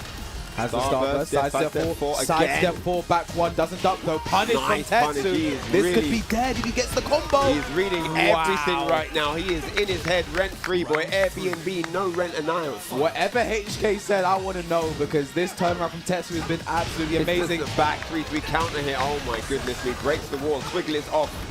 Drops the combo though, but I don't think he's going to mind. Oh, he got hit there. Jodd panicking a bit. Down 2-2. Now, I don't think this is going to be dead, but this situation for Jodd is going to be so scary. What's the mix? Oh, and that is that. Tetsu levels up his game for that final match. Absolutely destroyed him in that final game. I mean, that final game, Tetsu looking like a different beast right there. Great work. Moves forward. Unfortunately, Jodd is done. But again, this is at least his second top 8 at Master event this year.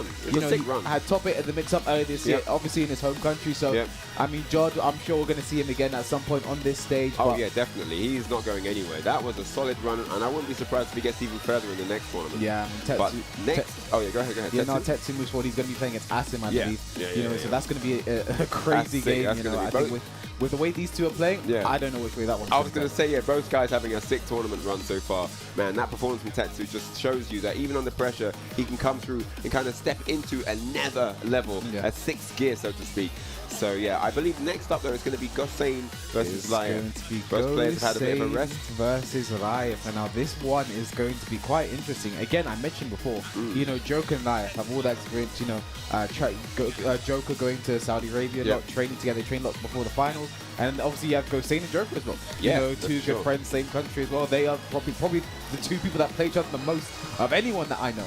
You know, so I think this is one. If you're Joker, you have to stay neutral right now. You know, he's not going to be walking up and coaching. But again, and also what's crazy is that yesterday in a lot of Raef's games, Gosain was there coaching him when he was in trouble as well. Very true. But now they have to face off as opponents here in an elimination match in the top 6. Gosain versus Raef. There they get the controllers set up now, and this is going to be a banger as well because both of these guys are having a great performance. I mean, Gosain against Super Akouma was mad close. It could have gone either way. I just spoke to Gosain before we started, and I just said to him, like, you know how close that was. You know how good you are. You can't let, you know, it just came down to one unseeable low launcher at the end. You know what I mean? So at the end of the day, he understands. You know, it's frustrating for him because that is something he loses to, you know, every all the time. Tournament, yeah. And I guess another thing to mention, someone like Gosain also struggles with against is Daniel Mado, and that is the Jin, someone he has close games with, but Daniel has it more often than Gosain does. So, you know, this is a matchup. It may be the character that's a problem, or it could be Daniel's playstyle that's a problem. So that might be a bit of a mental issue going into this game. I was going to say, yeah, maybe that also does mean that it's a match he knows well. It's a match that he's worked on. It's a match he's well seasoned for going into the best of 3 against Raef. So maybe that could actually help him to have lost versus another strong Jin before this experience. Getting into it now, they're just setting up their barns. I'm expecting the Jin versus the Law. Yeah, for sure. There's not going to be any other characters. I think they're desyncing pads. You know, obviously you have to make sure you do that. Always get rid of the Bluetooth devices, guys. Love to see it. Every single time. You love to see it. Indeed. Because the onus is on the players stepping up, you know, to remove the pads as well. So for sure. Getting into it now. I mean, these two obviously good friends as well. We were actually a few nights ago, we were playing Feng Mirrors, you know, in one of our rooms, just like having fun together. We didn't expect to be playing each other in tournament at any point, but you know, here it is right now. It's going to be the Jin. It's going to be what's been the one actually winning the most at the Feng Mirrors wasn't I. Neither of them are going to be picking Feng, so it doesn't matter. But I think that's just an interesting tidbit getting into this. And now, this is losers. Wait, what stage did they pick? It was right. It looked like Jungle Outpost. I didn't see. I just guessed, to be honest. So I'm probably wrong at this one. I'd like to see. All right, guys. Jungle Outpost 2, and this is a stage Jungle Outpost 2. Raef actually picks this stage normally. So he likes it. I mean, yeah, great comeback on this stage as well. All right, guys, it's time. Gosain versus Raef, round 1. Shamasun going up against the Law. I like how Law in Tekken 8, he plays against someone that's rich. He shouts, "I hate rich people." I hate rich people, yeah. All right, here we go. Forward 4 to open. One down 3. Starting aggressive here. Raef not giving Gosain any breathing space. Down 4. Back 4. Down back 3. Gosain picking the terrible suit as well. The giraffe comes out to play. Dragon Hammer plus frames threatening the slide as well. Nice duck. Nice idea. And you get it the second time round. That is the punish there, but Gosain just a bit late. This should be the round for Raef. Yeah, takes it. We stay upstairs though. And a very aggressive start here for Raef. Great start. I mean, Raef is someone known as a bit of a slow starter, so he should be very happy with this beginning. Savage sword. Down back 4 plus frames down for all the lows. Man, this is 4. What an onslaught so far from Raef. Not letting Gosain get anything going here, and that is a perfect. What a duck there from Raef. Excellent start there. 2 rounds. Like I said, someone known as a slow starter. Wow. Broke the balcony, still has tailspin available. Spends it back to. Oh. Down back 4 plus frames, up 4-2, gets nothing for it. 1-1-2, nice whip punish from Gosain, keeping things compact, but the life lead not in his favor right now. Forward 3, and that worked because of all the lows he's been peppering with him with. Okay, 1, 2, 3 gets the count hit, Rage event also extra damage. Oh, back 3 gets the wall splat. Junkyard now follows up, gets the splat. What combo is he gonna break? Oh, drops it. Uh-oh, down 1. Oh, standing nice. four. Yeah, slide motion bait into the wild standing 4. Smartly done there. Takes a round back now. Gosain. The crowd coming alive for Gosain as well. Is a UK representative. Nice punish. Could have had a bigger punish there, but something is better than nothing. Nice with punish. Reactions on point here. Gonna look for the wall. Doesn't quite get there. A little bit short. He's looking. Raef knows about that setup there. Down back for counter here.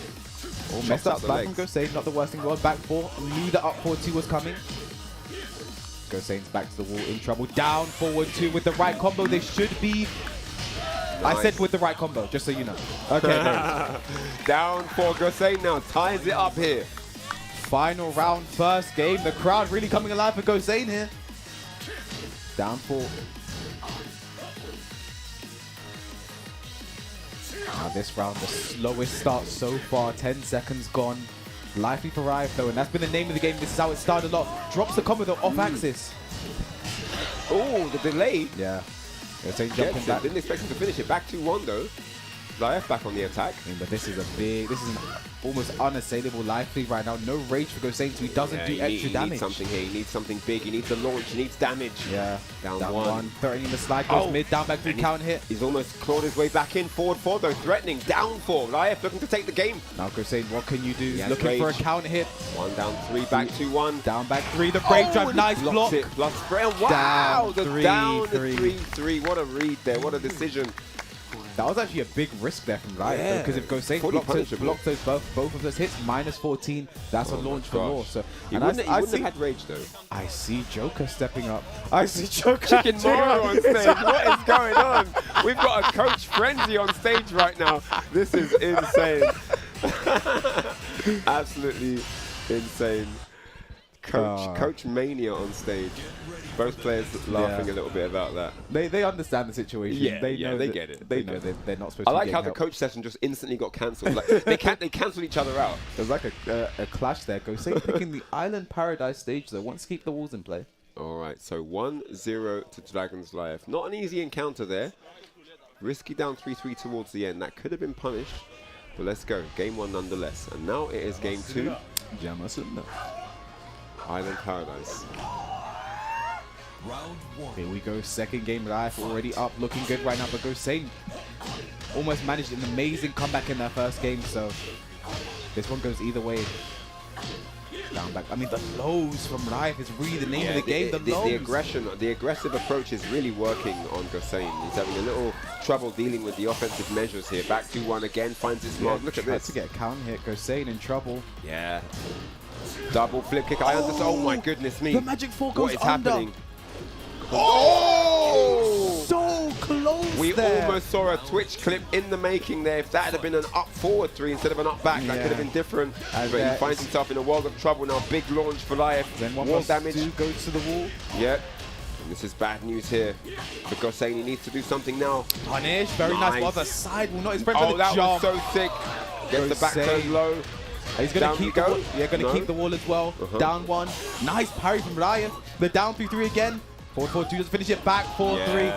Gosain has been looking at that to save him one too many times, and Raef now on set point to knock Gosain out of the tournament. Oh man, Gosain needs this. Guys, if you want Gosain to stay alive, we need to hear you right now. Throw the spirit bombs out. Spirit bomb energy. Give us the energy right now. Okay, down back 3. Yeah. Back 4. Oh, had a whip punish attempt there. He wasn't ready. He wasn't ready, K-Wiz. Down forward 1-4. Oh. Nice sidestep blocking from Gosain, the down jab and the 1+2 median line destruction. Flip over Gosain in rage and in trouble. The 1 down 3 putting so much work from Raef today. What can he do? The jabs down back 4, up forward 2, and the down. And he gets completely crushed to death against the wall. Nowhere to run, no more space to backdash. And that is going to be where we say goodbye to Gosain in this particular occasion. Yeah, great run from Raef, solid performance all the way through that set. Yeah, Raef is going to continue in the tournament. Gosain is unfortunately done, but guys, please, can we make some noise for Gosain's run in this tournament? Big shout out to Gosain, great effort. He had a solid run all the way to top 8, and not a bad performance, almost knocking Super Akouma into the loser's bracket, but Dragon's Raef just too strong on the day. And what a performance in his game against Super Akouma as well. Yeah, you exactly. know, it went down to that final situation, and we mentioned wire. Super Akuma's clutches. I mean, for me, he's one of the best in the world when it comes to just his clutch factor and managing to close out those rounds, and that's the only nice thing I'm going to say about him today. I mean, I know there's a lot that can be said about Akouma and his positioning in the tier list and stuff like that, but no one can deny the consistency of Super Akouma. No matter what tournament you see him in, he's always on point. He has one of the most consistent Tekken 7 careers in Europe. I mean, it's undeniable. I think until until last year, maybe the year before, he was the #1 in Europe unquestioned. But then you have, you know, Joker really stepping up. Chicken Mario made a name around 2020, but even then it's contested. I think last year was the first year we had a real battle for the #1 spot between him and Joker. I think Joker maybe just edging a bit more. But you know, I think he's still up there, still one of our best players, and we're seeing it today. You know, managing the winners final. Versus Fighting 11, guys, top 8. We're continuing with losers bracket action. We've got Tetsu going up against Asim, getting ready on the stream setup right now. This is going to be sick as well, man. Yeah, I mean, now this one is a game I don't think I've ever seen before, and it's a true new school versus the old school. True, yeah, definitely. Asim been around since the Tekken 6 and before days, coming over from Pakistan. And Tetsu, he started playing like last week or something. I don't know. Yeah, when Asim came over, he was like, guys, you're not ready. Pakistan are the truth. And we were like, come on, whatever. Yeah, okay. You guys can't be that good in Pakistan. Everyone says that about, you know, like, my locals. Asim told us, he gave us the heads up. He warned us about the incoming threat of the Pakistani players, and we weren't ready. The world was not ready. I just can't stop looking at Asim's shirt, to be honest. He's looking back at you. Yeah. I just remember that. I remember that moment at EVO when we saw the first glimpse of Kazuya's face on Tekken 8. Kazuya from the Tekken throws him off, and then to the Tekken 8, and then it was the get ready as well. Oh mate, that was just ridiculous. And they are all cleared and ready to go. All right. Speaking of getting ready, it's time for this one. Loser goes home. Asim versus Tetsu. They're threatening an Akouma mirror right now. There's no way. There's no way. Okay. Wait, no. Wait, a Claudio mirror? Now it's a Claudio mirror. Is this happening? And Tetsu's playing with the presets right now. Ah, okay. Oh, but the question is, did he pick preset 1? He didn't. That's why they're booing. Oh, no. Guys, if you want Tetsu to lose, make some noise. Don't pick preset 1 if you want. Wait, he's leaving? Okay, no, okay. Pick preset 1 if you want the fans behind you. Okay. That's basically the the moral of the story here. But let's get into this. Game number 1. Tetsu versus Asim. Top 6. Loser goes home in this one. It's a much shorter journey for Asim than it is for Tetsu. No surprising, the character selected is going to be Claudio, it's going to be Katarina. Asim did threaten the Claudio pick. That was a character he was preparing for the tournament, but I think Katarina's been doing too much work for him. I get the pick. Alright, so floats him with a down forward 1 here. Down forward 2-3 from Harrier. All damage, 3-3-3. We've seen it before. Ooh. Nice, that's what you're supposed to be doing against Harrison. Side step, right duck, get excellent punish there. And the sweep, he's done 2 in a row on everyone. Oh, nice punish as well there from Tetsu. That is optimal. Harrison's 2, no dice though. Forward 1+2. That was full delay on the Harry option as well. 1-1-1, 4-3. blocked. Even on live, Asim slight lively, both just shy of rage. Yeah, slight lively. Tetsu working on it though. 25 seconds left. A tickle puts either of them in rage. Ooh. And there it is. 2-1, finishes it, punish that, very nice. 2-2. A nice block from Tetsu in the back for first round. A little bit of impatience there from Asim and it cost him. First round going to Tetsu. What? The jump into full crouch mix low, there. that was slick. I mean, Katarina is one of those characters is viable with because she has a proper good full crouch mix. So you jump into it, you have to take that. Not sure how intentional that was though. Oh, 4-1+2. I've literally seen Asim do that on purpose. Wow. Smart replay in that case. Again, the jump into it's like a short hop. Side step forward. 1-1-1. Punish that. Rage available, spends it. Down 2, doesn't finish it. The magic for Asim getting on the board. They do 1-1-1. They do 1-1. All right, so round 3. Oh, big win. Man. No punish. Nice block on the down forward 3. Yeah. Forward 4 plus swing, back 3. Side step 4. It's all coming out, the full repertoire here. Really looking for a count hit there. Up forward 3. Ooh, could have had a wall bounce there. Nice hop kick there, perfectly placed from Tetsu. Tetsu's hop kick placement is immaculate, I have to say. And Every game. Starburst. Wow, Big the movement. whiff. You rarely see downforce people for whiff like that. Tetsu, so aware right now. Slickest movement, 4-3 whiffs, nice punish, 2-2. Back one, right back, running two. That's the flowchart right there. Yeah, back one again, another running two, there it is. That's the flowchart, man. Oh, Tetsu, bit interesting. I think he thought that was in the back there. But there's the hop kick, doesn't matter, running two. Tetsu takes the first game, and I see Joker hurrying down the stairs. Yo, this entry has been added to your favorites, people. Yeah. He wants to keep that one. And they're talking What about are they talking about? Talking about something right now, I don't know. I don't know what it is. Fury stepping up. What's going on? Either way, we'll talk about how that game went, and there's Joker stepping up. But the aggression from Tetsu there, I mean, he's just on the money with the movement. He knows exactly what Asim's trying to go for. He's evading around. He's getting max damage punishes with those hop kicks. Everything's starting to add up for Asim, and there's only so much you can take before the game's done. Yeah, and I mean, I think just the way... Yeah, I think that was definitely close between the two. I like what Asim's doing, a bit unorthodox with the jump into full crouch miss, going for the lows. Yeah. You know, Tetsu hasn't guessed right on them, but he's starting to move very well. We saw him sidewalk and make the down 3+4 with completely. That's a low that can be very annoying to deal with against Katarina. So didn't have to worry about at all. His whiff punishment is amazing. His block punishment is amazing. Tetsu definitely on point right now. He stepped it up. He really did. Like, you could see from the way the game started to the way it ended, Tetsu was a different player. Yeah. So Asim putting the headset back on. Had some words of and advice Tetsu there from taking his Joker. headset off. Some words of advice there from Joker. Tetsu having a conversation now. Yeah, Asim's going to be thinking about what he needs to change, you know, especially after that little conversation. It looked like Tetsu just had all the right reads, you know, especially the reads that were going to do big damage, you know, getting those launches, getting that wall pressure, taking up all the space on the stage. Asim was able to get things going, but not secure the rounds. You know, he's able to get those lows, he's able to get those good 2-2 punishes, but the things that are going to close the game, those were missing from Asim. I think what might be the case as well, this might be a case of character being a problem as well for Asim, because Claudio being someone that he's struggled with in the past. You know, when Joe Pelix and Asim, their head-to-heads at a certain point really started to favor Joe Pelix towards a certain end. And that was around the time Claudio did get those big buffs with down 4-3, the sidestep options, the back one. So, you know, that was really a problem for Asim. Man said Joe Pelix. Shout out to the Finnish community, man. Those guys are sick as well. Asim's going for the infinite stage as well. Now, it does nullify Claudio's wall game, but Katarina loses a lot of damage. Down one to interrupt the Harrier. From the rage driving this. Okay. I mean, these two as well are the last. Sidestep 4 counter hit. Are the last representatives. Running two now, keeping the plus frames. They are indeed. Yeah, you're right. Okay, Starburst now. While running. We've got the crowd singing the tunes. Ooh. Catches him. Up forward there. Back 3-3. Block and punish there from Asim. Chunky punish, man. Oh, back one. This one, all the plus frames right now. Whip on the first hit. Yeah. But Asim really knows when not to do the second hit. Like, he knows he's just not going to get it. Big jab. The power of the one jab. Shout out to JDCR. Oh my days. Ooh. Back three is a trade. About even on live. Down forward one. Nice punch down forward two. Harry down forward three. Does it again. For another one. We saw that yesterday, and so did Tetsu. Hop kicks him out of it.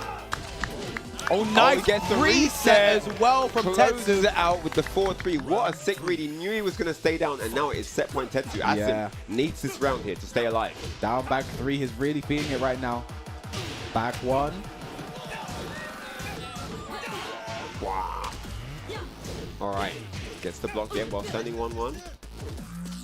Back one. Tetsu firmly in the driver's seat right now.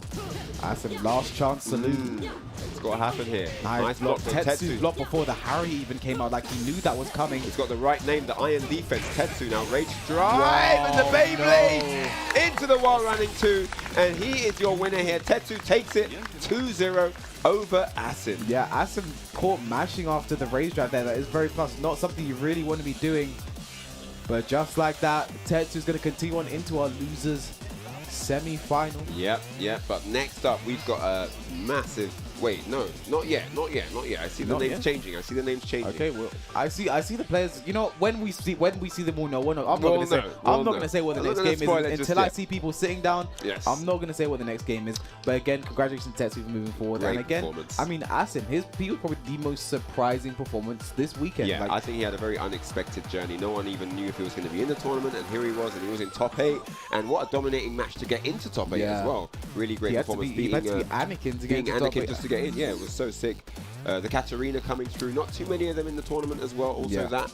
Not people probably not expecting to have to deal with a top level Katarina, right? I think VSFighting just might be Asim's tournament. Like, you know, I think it was 2018.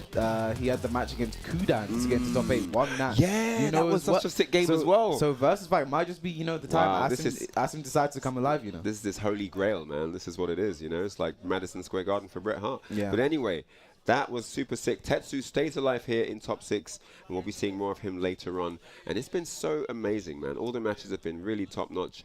I didn't know what to expect, you know. I saw the matches, like, you know, like you said, Super Akouma hasn't had the greatest year so far, but he's come through. He's going to be in the winners final. JeonDDing looking like he's just on fire. Yeah, he's a man on a mission. You can see in the way he approached every single match, very aggressive, very deliberate placing, not letting opponents play their game. So I understand why those two are in the winners final. I mean, I think JeonDDing was probably the favorite. You know, you look at all the names coming, he's probably, from the beginning of the tournament, he was probably the favorite to go all the way. You know, literally coming off a win in a Japanese dojo, stacked Japanese dojo, you know, just before this. But his run, like, I think he's had his dominant wins, but there's also been the scary moments. So I think which is classic for JeonDDing at this point. Like his game, it's Evil 46. Yeah, you know, went down to the final round. Evil 46. Because he finished the party crasher, Evil got count hit. That was it. But if he just ducks the party crasher, it could be Evil right now sitting here in the winners final or someone else, you know. But I think JeonDDing is just someone who he has some kind of luck on his side. I'm not sure it is, but you know, I wouldn't say the luck of the Irish. You know, JeonDDing's JeonDDing, so it might be something in that as well. Interesting. You might be onto something. There might be something in there. It's the luck of the ding. I don't know. Luck of the dings. We need a bell on the stage. But yeah, shout out to Evil 46, by the way. Shout out to the Italian community as well. Great guys too. But yeah, some clutch matches we saw to set up this top 8 that we have here today.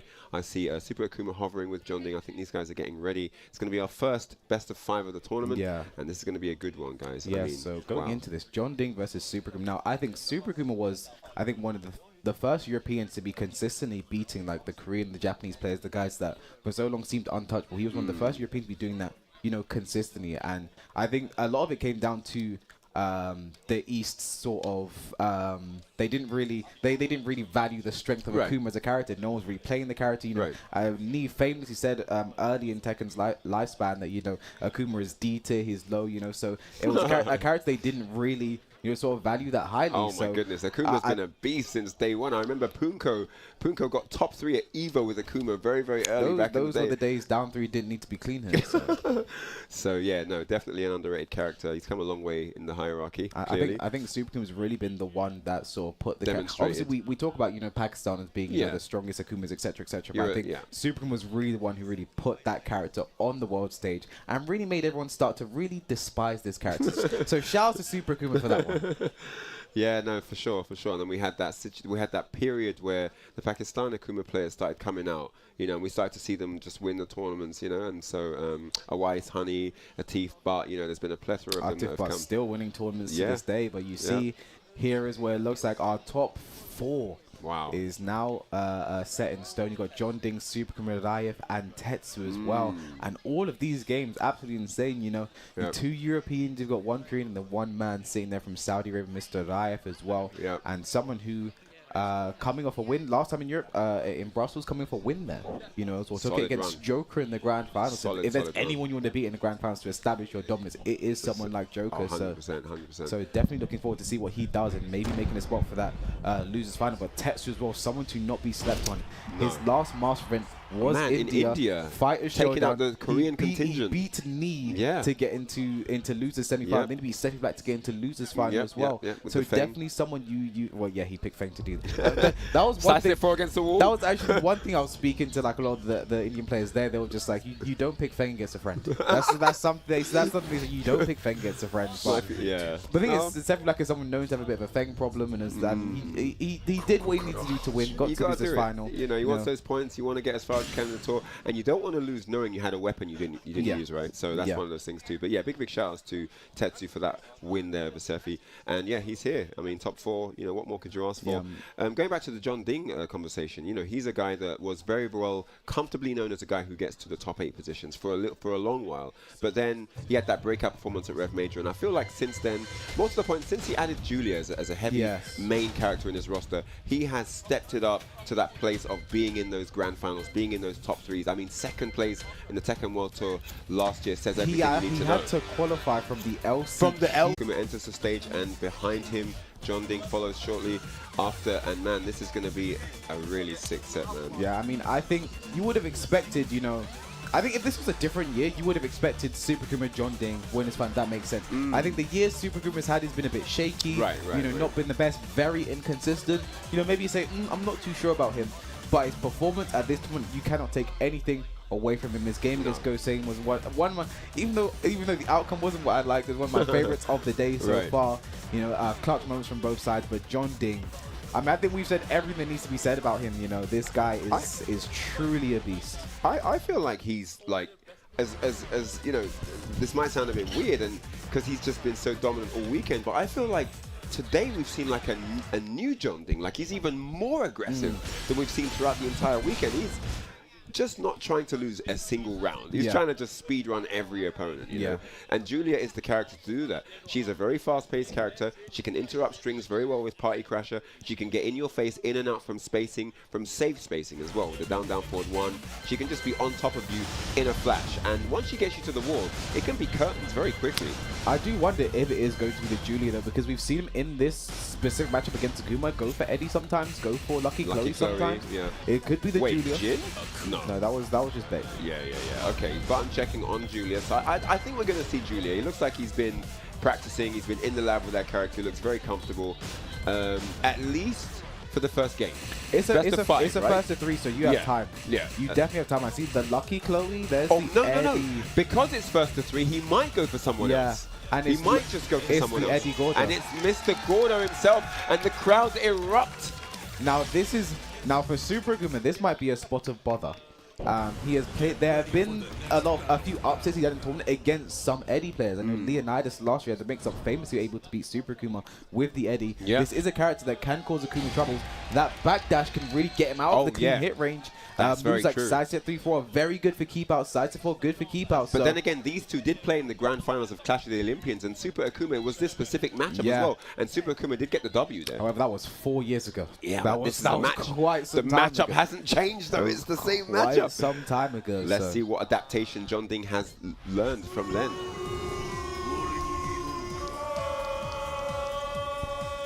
And there is the Eddie Master. We got some cheering, some chants going on in the crowd right now. A nice big counter to start off for Super Akouma. They should be going to the wall. There it is, clean wall splat. Standing 2, there is the Tetsu. Very nice work, down 3. JeonDDing not ducking. Not ducking at all, but no launch. Big mistake there from JeonDDing. Super Akouma big, lively right now. Nice block and nice punish. Okay. This could be the start of something new. Shout out to Troy Bolton.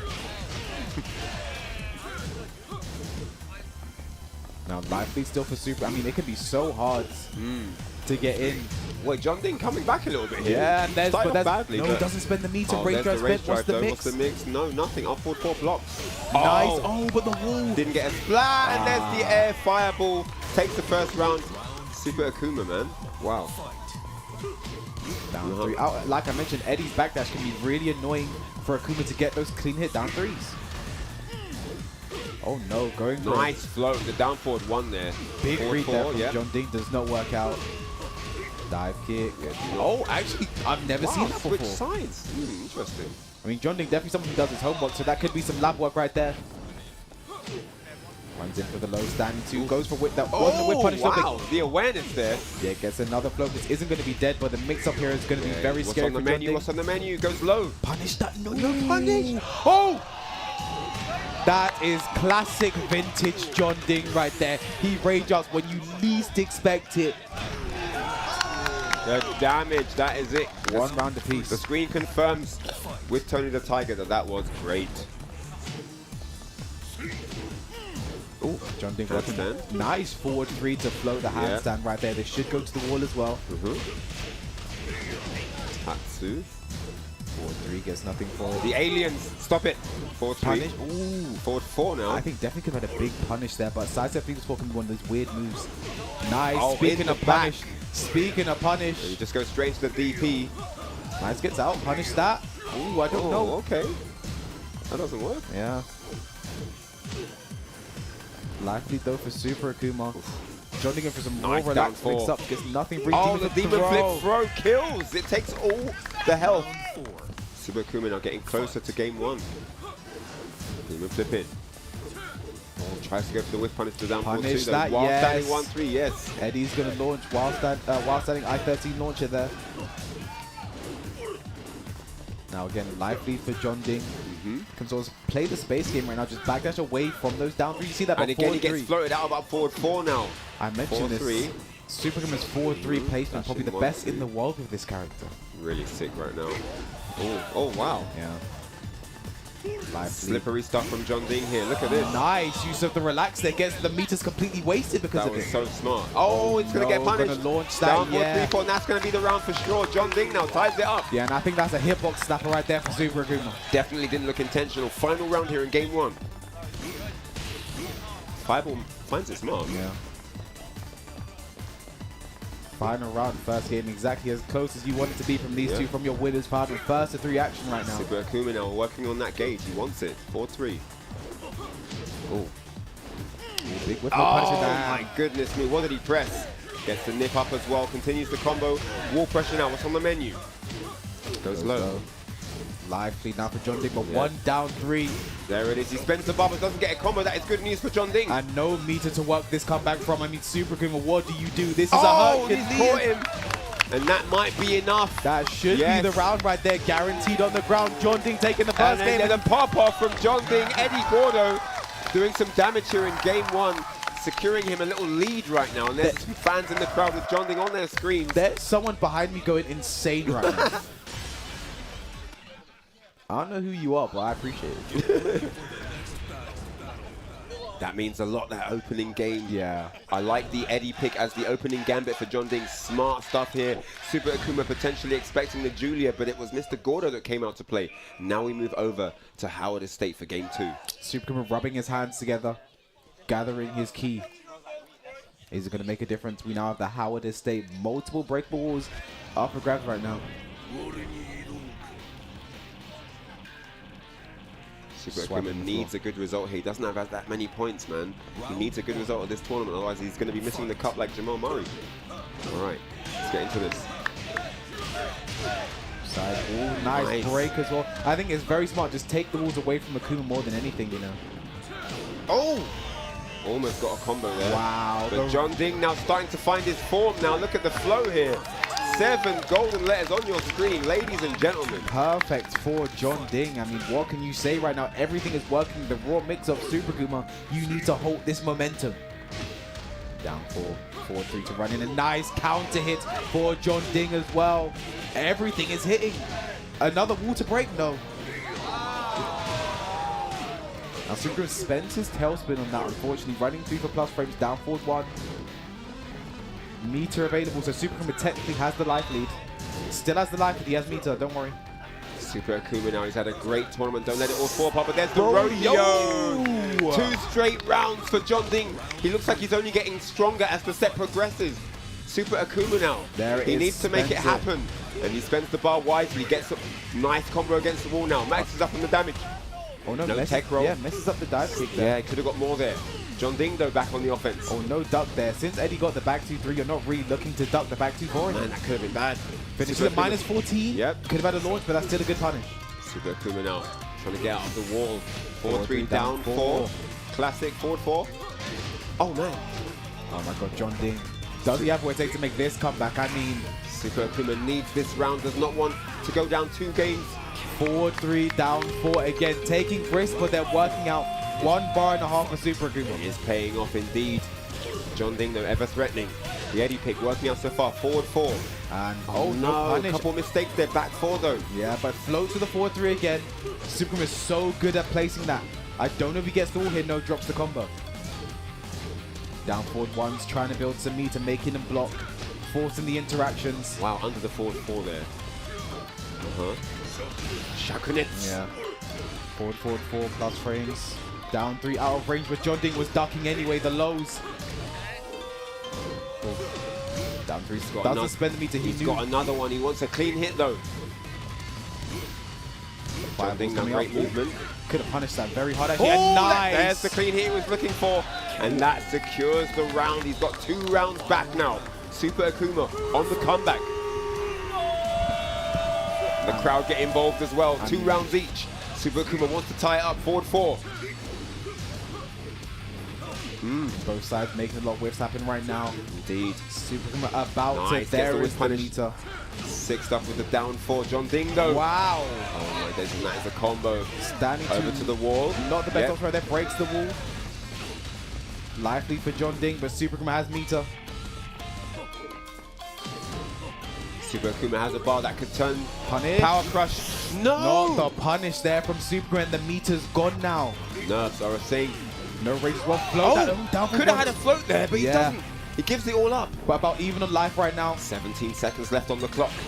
K-Wiz, what's going to happen here? Not too sure. Both just shy range. 4-3, 4-3. Down 3 out of range. Oh my 8 seconds left. Oh! What a punish. Oh my goodness! The risk, the read, the twin pistons. This man has balls of steel, throws it out there. The down forward 2-1, and what a call out that was. Oh my goodness me. The craziest read I think I've seen of the day. Superman, 4 seconds left to go. I can't believe it. I mean, bets the house, bets everything that he has. Because if that's blocked and launched, JeonDDing is up 2 games, but now we are tied. Yeah, he bet the farm on that. The cows were like, really? Yeah. 1-1 here. With the read of a, well, with the guess of a lifetime, ties it up there. 1-1, and now walls are deleted. I mean, I think if you have experience against Super Akouma, you're probably expecting down 4 in that situation. That's True, what I was thinking. That's normally what he's going to be going to there. Looks like Super Akouma knew as well, and now it's 1 apiece. Brings it back 3 straight rounds, by the way. Forward, 4, down 4. Nice block and punish. Yeah. Nice. Relaxed 4, floating him out of the air. Oh, 4-3. Second hit. I thought that might have been a counter hit there. Oh! Wow. Not sure what he pressed, but the crowd love what they see right now. That's been happening a lot. JeonDDing running in and just doing raw mix-up and getting Super Akouma with these launches. Oh, man. First round going to JeonDDing. Ooh, wow. Finishes it, but punish that? No. For the focus that, but the while standing 2 gets him. JeonDDing perhaps was expecting a down 4. I think that was jab DP and not jab fireball there from Super Akouma. Wow. Just dives into the water there, Super Akouma.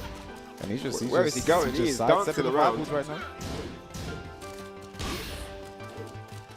Life leaving out for Super Akouma. JeonDDing. Throwing out those fireballs. Has all keeping him at bay here. Yeah, JeonDDing has all space in the world. Nice punish there. Down 4. We're going to see it again. The fireballs. He's just sidestepping away. And we've talked about Akouma. We've talked about Super Akuma's ability to adapt. And we're seeing that right here. Oh. Wow. That didn't even look like it was counter hit. Now JeonDDing. This could be the start of something beautiful. JeonDDing with a chance to steal now. No launch. No launch on the whip tag with a range drive. JeonDDing steals it back. A round that looked like it was surely in Super Akuma's hands. Stripped away there. But there's the down 2 add-on. All right. While standing 2 gets nothing for it. Super Akouma with the early combo, down 4. Oh, the back 1+2. Slides in. Ooh. Looking for the focus attack. Back 3 added like it was counter hit. Nice. Down for 1 float. You will not handstand. 1 bar of meter for Super Akouma. Is he going to spend it down 4? Down 4 again, out of range. Rage available for JeonDDing. He's looking for a big rage drive spend. Yep. The slippery Nice kick. block there, and that's going to be the round. Super Akuma's going to be really happy about that. Claws back around. Big attempt there from JeonDDing. Does not work out. If the slip kicks hit, it would have been 2-1 right now, but Super Akuma just barely staying alive by the skin of his teeth. Indeed. Alive he is. He's almost got a bar and a half. Wow. Nice block. 4-3 whiffs. Okay. Wow, nice. Yes. While standing 3 gets the counter counter here. Wow, didn't see that coming. Neither did JeonDDing. Okay, steps on him. Comes down 3, spends it. Doesn't spend it there. Keeps it. He's almost got 2 bars now. Very deadly. It's that Eddie back that's just really nullifying a lot of the down 3 team. Next hit could be the round. JeonDDing's onto him. He knows he's looking for the down 3. Jab, keep him away. Down 3, Spends the first bar. There's the second one. And this isn't going to kill as well, but it's going to put Super Akuma in a very good position. But now JeonDDing's rage drive is a threat. It is a problem. We've seen it before, and there it is again. Repeat offender, and that is going to be the game here. JeonDDing goes up 2-1, and the crowd love it. The crowd love it, the pop-off. Oh my goodness me. JeonDDing forever a fan favorite, and we can see it right now. Now Super Akuma has some thinking to do. He's going to go right back to the Howder state. No surprises there. And the JeonDDing's not happy about this. He is absolutely disgusted. It looks like he just tasted Marmite for the first time. He's just like, the Infinite is much better. Why don't we play on the Infinite? Back to walls. You cannot escape your destiny. Whose destiny is it to go to grand finals now, though? That's the question. One more game for JeonDDing to get through into the grand finals on the winner's side. And for Super Akuma, you know, this is the exact same position he was in last year against Joker. Gets the winner's final, but then loses it and then goes down to loser's final. So, oh man, is history repeating history itself? that you don't want to repeat if you're Super Akuma, that's for sure. But JeonDDing on the warpath with Eddie, looking really strong, and I see what he was going for there, but the while standing 3 denies all access. Nice combo as well for Super Akuma. Gets the wall, keeps it clean. Tetsu, what's the Oki here? Now for 1-1, keeps it simple. Indeed, indeed. Up forward 4 now, looking for the wall splat, doesn't quite get it. Wow, interesting exchange there. Dive kicks in. Back to looking for a counter 4-3. Nice, yeah, nice combo there. Great awareness, yeah. Scared, guaranteed hit follow up. Simple forward, nice. Oh no, doesn't get the wall splat. Wow, that was weird. I think Eddie Bear's that there's the way he was looking for, and that seals the first round. 2 rounds away from grand finals, JeonDDing. Winner's side. I mean, the favorites to win this tournament go all the way. Gosh, but Super Akuma now fighting back here, finds the wall. Down for 1-1. Tetsu damage, yes. Big damage for Super Akuma. Tried to jab, there is -10, but you do have the other hit to worry about. Nice flow. What a conversion. Tries to break, but doesn't get it. Down 4. Big sprint kick, very nice. Seesaw matchup right now. Tit for tat here. I mean, back to mid-screen we go, though. JeonDDing. Super Akuma's back is to the break wall. He wants to take those away from Super Akuma. So why he picks the stick running 1. Rage available. Are we going to see it? There it is. What's the mix? Slippery kick. This time he gets him. It was blocked and punished last time. But JeonDDing went back to it. And yeah, this time, set point here for grand finals. Super Akuma needs this round. The crowd are doing all they can for Super Akuma right now. Spends there the bar, it is. Nicely done. Gets the down speed. That one was because of you guys. The crowd hyping up their man here. Pressure against the wall now. What's he going to do with him? 4-3. Back 1+2 blocked. Yeah. Down forward 1. Wow, underneath the forward 4. DP just throws it out. While 2 tries to jab, doesn't get it. Nice patience from JeonDDing though. Rage available to do extra damage to down 3. And that is it. Dashes in for the 1-2. And he gets a round back here. 4-3. The jab's down forward 1. Super Akuma needs everything to work for him now. Demon flip. Trade on the 4-3, but JeonDDing gets the better of it. Nice breaks the wall, yep. Side step 3-4. This is trouble for Super Akuma. No meter to work with. Yes. Oh, yeah, that's hard for a lot of characters to punish. He's so far away, isn't he? And JeonDDing looking good for the money right now. He just needs this round, just needs half bar to get to grand finals. There's the meter, so Super Akuma automatically has the life lead. Uh-oh. This could be bad, but who's it bad for? One big move here from Super Akuma. One touch does plenty right now. Oh my God! That is the one touch. That's exactly what he needed. It's not going to be dead, but trouble for JeonDDing. The forward 3 interrupts the rage drive and keeps Super Akuma alive for another round. How many times am I going to mention this guy's clutch factor? It's ridiculous. I've said it before. His brake has accelerate, brake, and Super Akuma pedals in his car. forward 3. Life lead for JeonDDing, no meter to work with for Super Akouma. Down forward 4, keep him in check. Back to the breakable, doesn't get it though. Down forward. Down 4, yes. Down Needs 4 another again, one. don't do it again. Oh, what a whiff punish. A bait. What a whiff punish. He's going to get a clean wall splat as well. Conditioning JeonDDing after those down 4s, and he's looking good now, bringing it all the way back. 2 rounds each though. JeonDDing in trouble, no punish that time. Oh. That could have been it. No dart from Super Akouma, but scared of the mid. Down 4 again, he got him. Down 4, it whiffs, raise drive sped. Does nothing, relax, does nothing. Oh, and he does it! 3! And he does it, and he pops up out the chair. And JeonDDing, ladies and gentlemen, is going to the grand finals. What a set between those two. Super Akuma's clutch, keeping him alive as much as it could, but sometimes the fairy dust just runs out, and yeah. Man, the pixie dust was on his side that game, man. That was so close.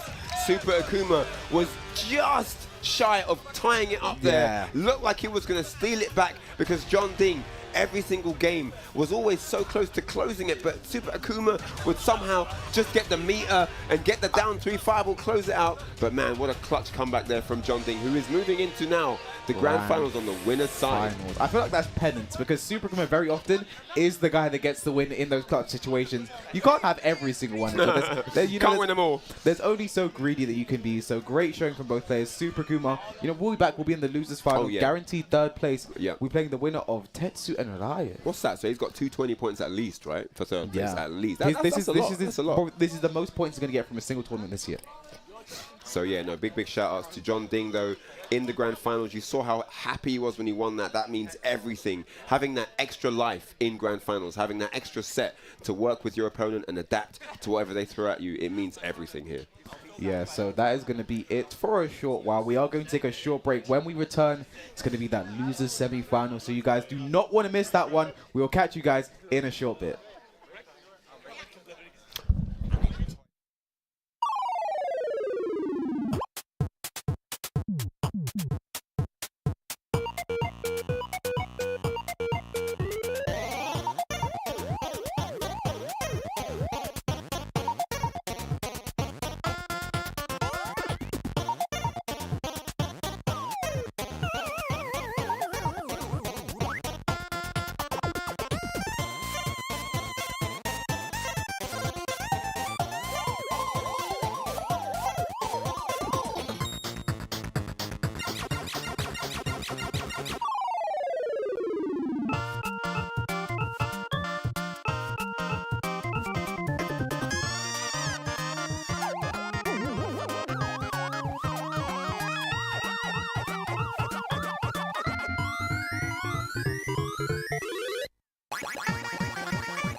Welcome back, everyone. This is VSFighting 11 top 8 winners action here at the Tekken World Tour Master event, the last for the continent. Birmingham, how you doing? Everyone's having a great time. We just saw an amazing battle between Super Akouma and JeonDDing, where JeonDDing secured his seat in the winners grand finals on the winners side. Man, what a set that was. There can only be one winner, you know. But you guys at home can also be winners because we have some amazing toys for you guys. You see here right now, again, going to be very careful because I dropped these. They go into the abyss. You see here we have Kazuya. There's a Hachi over there. These game dimension toys, $26.99 right now. You can scan the QR code. They are available for pre-order. And guys, I need to say this, guys, we have over 20 points of articulation. That's crazy. That's crazy, right? Sick. That's amazing. Thank you for that one. Thank you. That guy right there was really hyped for it. So Kazuya and Hachi, the first of a long lineup of these bad boys about to be released. So guys, get these in your collection now while they're hot off the press. And I don't know who's going to be next. It might be King Armor King, might be Anamina, might be Horanjin. I mean, this is only way. I mean, guys, what characters do you want to see on these toys next? Just shout. I saw Kirithu just shout Horan just straight away. I can only hear Kirithu saying Horan. I can only hear that right now. Oh, hi Hachi. Okay, someone's saying hey Hachi's right here. Already. He's literally right here. Okay. All right. So I heard someone say Negan. Clearly, these characters in huge demand. Shout out to Game Dimensions coming through for the Tekken community and the FGC. They look absolutely beautiful, really well designed. But speaking of something else that's well designed, is this top 8 bracket. And there you see Super Akouma waiting patiently in the losers finals for the winner of Raef versus Tetsu, which is going to be our next match here on stream. Now, Raef was actually the one that sent Sephi Black out of the tournament, so this is a bit of a revenge match. This is a chance, you know, for Tetsu to kind of get the lick back for Sephi Black. You know, those two very close, obviously. And again, you know, this is going to be a very interesting one because Raef versus Tetsu, I mean, that's going to be, I'm expecting Jin versus Claudio. Tetsu could go for a different character. He does do that sometimes in certain matchups. But, you know, I think it's going to be something that's quite... They're already chanting for preset 1. They're already chanting for... So I've just been awarded a medal here on stage. Basically, I was in the 3S tournament, but because I had to come commentate, they had to DQ me, but I still got top 8. Oh, I got 4th place. Okay, so we have a 3rd place. 3rd place? 4th place. Okay, 4th place medal for Reinhardt for the 3rd strike. So I had to commentate, so I had to I had to get DQ. And Tetsu, but here we go, guys. Tetsu, the crowd are absolutely roaring for preset 1 here. Screaming for preset 1. They are roaring for preset 1. They are not letting the match begin unless he picks preset 1. What is the deal with preset 1, guys? It's the one. It's the one that's like the risque outfit. We'll say. Oh my goodness me! They are literally harassing Tetsu on stage. But again, Tetsu doesn't pick it. So I have to ask: if you want Tetsu to lose, make some noise. They want him to lose because he didn't pick preset 1. He's like, hey guys, come on, chill. Let me do this serious one, guys. If you wanted I have to take this, please make some noise. And if you guys sitting there want Tetsu to take it, please let me hear you. I don't know about that one. I think the same people that cheered for Tetsu to lose also cheered for him to win. So. Yeah. I think they're just cheering at this point. They're just cheering. I think they're just happy to be here. It's a very fickle crowd, I think. All right, so here we go. Game 1, Hammerhead for stage 1. Jin versus the Claudio. No surprising character selection. Nice use of the hop kick. I mean, we've mentioned it. You've mentioned it a lot. I mean, the hop kick from Tetsu has really been his bread and butter today. Nice punish from the get-up kick. Nice. Big up forward to them. Huge life lead to work. And again, no rage. There it is. Gets the extra damage boost now. 1-3-3, down 3-3. Nice down jab to interrupt there. Tetsu should take this round, and he does. He does indeed. All right, so round 1 now to Tetsu. Back 2-1 blocked. 2-1, very nice. Trying to threaten that. Was the self 2-1 with nice 2-4 gets the walls back. This could be the round if he gets to the wall again. Almost there. No, not quite. And the down 4 seals the deal. Raef takes his first round. Very nice work there. Raef finally on the board. Back 1 though. I mean the mid. And there's the running 2. Nice backdash there from Tetsu. Back 3-3 gets the counter. And back 2 in the combo. I think that's going to be the round. Wow. Solid solid game one there for Tetsu, looking absolutely unstoppable. Tetsu being the perfect name, looked like an iron wall there for sure. And Raef has got some thinking to do. And there's Joker stepping up immediately right there. And I see where did I did not Where see did he come from? I did not see HK move at all. He literally just came. I think he was sitting waiting there before the game even started. Where did he pop out? He just literally was summoned onto the stage, pops up out of nowhere. From some wholesome crevice. I don't know how he got there. Wherever hierarchy players live, right? Yeah. So that was a great work though. I think from Tetsu in that first game. He's reading Raef very well, knows what he likes to do. You know, the lows are a bit of a problem. I mean, it's actually kind of all mids for Tetsu. Actually, the back one, the side 7 down forward 3. Like, it's really getting Raef with all of the mids. He hasn't even threatened with the lows yet. Yeah, no, you're right. You're right. That looked like a mission impossible. You know, Tetsu having all the answers. And Tetsu's the kind of player where once he's got the read, he's going for the kill. You know, and that match is a shining example of that. He could smell the blood in the water, and he went for it. Which is not something that Raef is used to. Normally, he's the one being the aggressor. So let's see what can change here on Jungle Outpost. And like you mentioned, Tetsu is acting like a brick wall right now. Oh my days. Down by 4+ frames. Okay. Gets knocked out, swatted down by the forward 4. This guy's protected. Oh, nice. That's what we need to see more of, I think, from Raef. That 2-1. Going to keep the hot kicks in check. Going to keep these moves in check. Stop Tetsu from doing some slower options. Down. And a much better round here so far from Raef. Nice combo as well for Tetsu. Back 2-1. Very nice answer there. Raef. Yeah, he tried to step around in Tetsu, but he got clipped by the back 2. Draws first blood in the second game. 2-1. Nice. Whoa!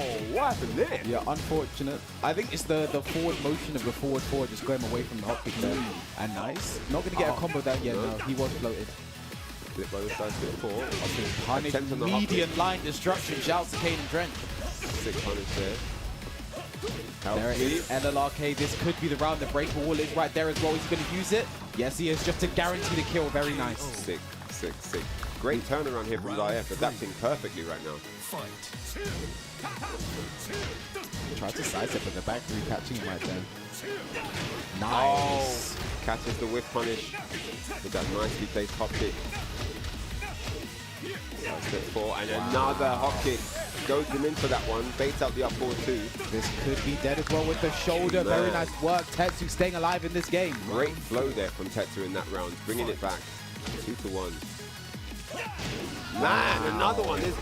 This man cannot be stopped right now. I mean, Raef has been running up and just going for some raw lows. Down 4, down back 4. So the hop kick a perfect answer. Tetsu definitely is onto it, man. He's kind of scouted that out, and he's got a counter strategy all prepared. Forward 4 though. Raef introducing something new. With not the best punish that though. Yeah, 2-4. What's the mix? 4-4-4. Standing 4, forward 4, all the 4. Down back 4, counter hit. Down back 4 again, but nice patience. Oh, nice. Parry. 2-4 to close it out. But what's it in 4? 1-2-4 at the end. And Raef adaptation there, really nicely done, bringing it to a tie of 1-1. Joker came up from the other side this time. I think he was talking with HK. All right, so interestingly enough, it's all tied up after a very dominant first game by Tetsu. So that's got to be in his head as well. You know, you threw everything at him and the kitchen sink, and this guy just turns it all around just like that. Some words of encouragement and advice coming through there from Joker and HK Jr. Keeping them focused, keeping them in the game, reminding them of things that they need to be doing, needs to be focusing on. You know, exchanging a few words here. I mean, sometimes it's all just very simple words. Yeah. Like, listen, calm down, play your game. Because sometimes that's all you need to hear. It is. Really You've got the strat already worked out. All right, so as the coaches say their final words and leave the stage, we're going to get into game number 3. Tetsu nods his head in approval. He is ready. Last swig of water before we get into this final game in this losers semi-finals. Winner plays Super Akouma. Yeah, that's who they're playing. They're announcing the next game. Yeah. All right, so game 3. Germany versus Saudi Arabia. Very aggressive. Actually, yeah, game is 8 for the captain circle. It was actually Germany versus Saudi Arabia in the grand finals. It was HK playing in that, and he had a dominant performance over Raef. So having someone like HK there to coach very Tetsu, helpful. yeah, definitely. Very impactful. All right, so here we go. Movement already down 4-3. Nice punish there. Back 2-1. Forward 4 now, chasing him down. All of the pressure coming out right now for Raef. Nice. Oh, I see the guess with the hop kick, but no, gets clipped out. Nice damage there for Raef. Down 4 now. down, back 4, down 4, back 2, Wow. 1. The harassment from Raef right now, taking the first round again. It's coming through. 4-2. Going with his end cancels. Back 3, gets nothing though. Forward 4. Nice low parry. Reading Tetsu really well at the moment. Is he going to peel off the wall? Yes, he is. To the next one. Another side move though, but he's not phased by it at all. 1+2 though, No break. not broken by Tetsu. He's That clean. is the round. Oh, my Raef days. 1 round away from making to lose the Tetsu. final. Tetsu looking a little bit shaky now there. Everything working. No break on the throws either. And everything is landing. Dragons. Raef here to make a statement right now. Nice up forward 2. Yeah, and it's all working. And the movement we saw from Tetsu is not working out in this game. Yeah, and Tetsu looking very flustered right now. Definitely doesn't know what to do, doesn't have the answer. I mean, one big launch could change this around. And Reaver punished that median line destruction. One big launch from Raef, and that's it. Is this the last of Tetsu we're seeing here? ReStream. Tetsu, you need to Go do to the something. You need to Beyblade. make happen right now. Back 2 finishes it. Back 3. Down back 4-3. The back 1 is blocked in the back. The back 2 finds its mark, and that is it. Tetsu has been eliminated here in 4th place. No, 5th place, excuse me. 4th place. No, yeah, 4th place. Yeah, because semi-final. Oh man, what a run there from that young man. Shout out to Tetsu. Great performance there from him, but Dragons Raef is not done just yet. Yeah, he will be staying on the stage. You actually can see there in the background, Super Kuma stepping up, grabbing his bag, grabbing his it box. He is getting ready for the it box. Getting ready for. I think the crowd blamed that on not bricking preset 1, by the way. Yeah, guys, should Tetsu pick preset 1? Yeah, I had to do it. So yeah, I had to do it. That guy man was very animated about that one. We are seeing this is how it's played out. I mean, Raef started the day in the lose bracket. Had to take it over kkokkoma first, then Gosain. That was pretty dominant win he had of Gosain, I have to say as well. And then over Tetsu, and now sitting there. The only green flag on that board, man. Dragons Raef all the way through. Had some close encounters, that one being one of them. Got battered the first game, but then brought it all the way back in dominant fashion. And now, fist bumps, Super Akouma, rock, paper, scissors for the side. Yeah. We're going to get into this momentarily. We want to know... Is this first to 1 or first to 2? First to 1, I think. Oh, it's best of 3. Scissors right back. Rock both. 1-0 Super Akouma. 1-1. It's 1-1. Paper. Oh my god. Super Akouma with the clutch before the clutch. 2-1. There's a reason this man is called Mr. Clutch, even in rock, paper, scissors. And Joker already stepping up to give some words for that. I mean, if there's anyone you want giving you advice on how to take out someone like Super Akouma, Joker is definitely the guy. He's gone to war with this person multiple times in grand finals, losers final, winners final. They literally played winners final here last year, right? And that Joker did come out the victor, so definitely someone you would want to talk to. Wow. Going into the set. Super bringing out the it box. Right now, this is it in its in least damage condition, because if the drop starts happening, we're going to see the hitbox slappers. He's going to throw it all over the place. I mean, I remember Tekken World Tour Finals earlier this year where Super Kuma slapped the table with one hand, and somehow his other hand was bleeding. I don't know how he managed to pull that off. I hope we don't get a repeat of that here. Interesting. You know, I don't want to see any bodily harm to any of these players. I think Super Akouma would absolutely love the chance to get a run back. Yes. Another shot at JeonDDing. Because that final game was so close. A lot of final rounds, a lot of decisions that could have gone either way. Yeah, you know? Yeah, no, definitely. There was thinking about that. There was definitely a route to victory for Super Akouma in that as well. But I'm expecting the Jin. I'm expecting the Akouma. For sure. Unless Super Akouma wants to play the Armor King. And he turns around and he gave you that glare there. He's like, what are you on? Armor King, get out of here. I'm just saying, you know. All right, so we're going to get into this. This is the losers final. JeonDDing watching on for his impending opponent. Man, this is going to be close. Best of 5 also, right? Yeah. It's going to be a long one, guys. Fist bumps all round. And this is it. The question is, can the offensive Raef be stopped? He looks like just a steam engine once he gets going. No, I think one of the first players, to really sort of dismantle Super Akouma from Europe in tournament was Daniel Maddow. He was someone that really understood the character, went to Pakistan multiple times to train, and he really just was one of the first people to really understand how to beat him. This is the losers finals, guys. This is the losers finals, guys. Let's get into this one. Live supporters making their voices heard here. I'm pretty sure the guys who are now saying "Let's go Raef" were just saying "Super." I'm pretty sure that. Flavor of the day. Flavor of the minute. It's the same guy. All right, 2-1 now. Oh, he's seen that swing before. Don't bring your flowcharts here. Okay, over at the wall now. Super Akouma piles on the damage. Give me a serving of damage. Looking for something. 2-1. I think that 2-1 is so important to keep your opponent in check. Nice parry, great positioning from Raef. Puts the trade. Nice punish. Wow. Yeah, great punish. Yeah, he back throws there. Forward 3. It's a trade. Works out for Raef. Has the wall pressure. Nice parry. Not going to be able to break the wall though. What a combo that was. Down the nice block. No punish at all from Super Akouma. 2-1. Down 3's just built the meter. It's a bit scary right now. It's getting a bit scary. Trying to chase down the whiff.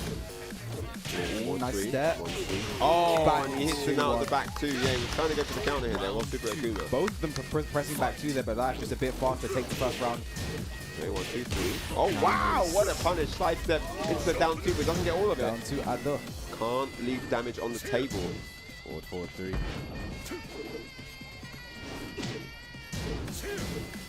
Now again, a quarter of the round gone. 1, 2. Nice whip punch. I like the movement right now from Raef. Forward. Oh, big whip, no punish though. I think it's a bit difficult with Jin when something like that whips, because electric is your go-to whip punch, and that's a high that's going to whip. Nice, goes mid. Closes it out.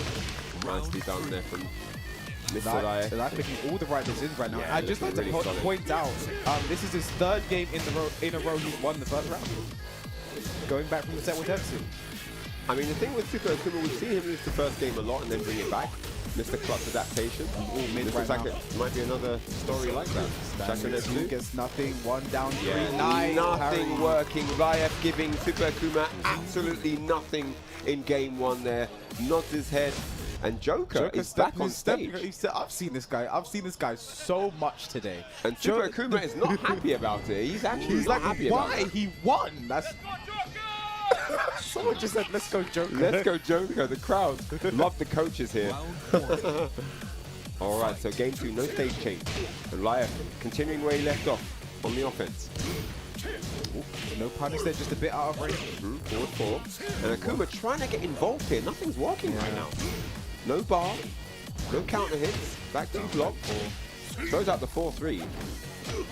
Forward 4 of his own here. That was probably an electric there from Raef. Again, whip on the down 4, but hard to get a meaningful punish. You have to sort of change your muscle memory. Nice parry. Could get more. Nice. You see how early he was ducking there, right? He knew that low was coming. And the match is completely in Raef's pacing right now. Oh, everything Raef's pacing. Oh, hold on a moment. Hold on a moment, Raef. Yep. Perfectly in Raef's pacing right now. Everything going exactly the way that he's mapped out here. 4 rounds straight right now for Raef. Everything in his favor, but there's the down 2 Tetsu that time. Gets the wall, gonna go for dive kick. Nice, Raef gets away and whoa, he teleports out of dodge there. Goodness. What is this game at 2-4? Okay, back 2-1, finds the wall, maxes up. Down 4 now, needs that. Needs everything to happen for him. Spends the bar. Yes, doesn't get any damage though. That is really bad. Unfortunate there. Good defense from Raef. Look at this. Also gets the counter and the pickup. He didn't go into Zen. Down 3-3. Another down 4. Super Akouma now. Demon flip throw. Great decision there. And there, finally, with the 4-3, gets the round back. Whiff on the wake up while saying 3. Perfect whiff punish there. Wow. Was that like a really fast switch? I thought it was just whiff. Alright, so Super Akouma now, a little bit better. Forward 4 counter here, finds his mark though. Forward 2, Super Akouma in the corner right now. Forward 4, that could have been dangerous to be held to focus. Down for 1-4. Didn't respect the focus attack at all there. Forward 4 there. Down 3, you have to respect that no matter what. 100%. Good damage there from Super Akouma. Raef just shy of rage. Rage for Super Akouma. Back 2-1, no dice. Back 2-1. Nice! Oh, he kind of lined him up there before he did it. Yeah, literally just before that. Just to check, and it worked out perfectly. Raef, perfect 1 run away, and again. Oh man. Has the reads. Forward 4 counter hit again.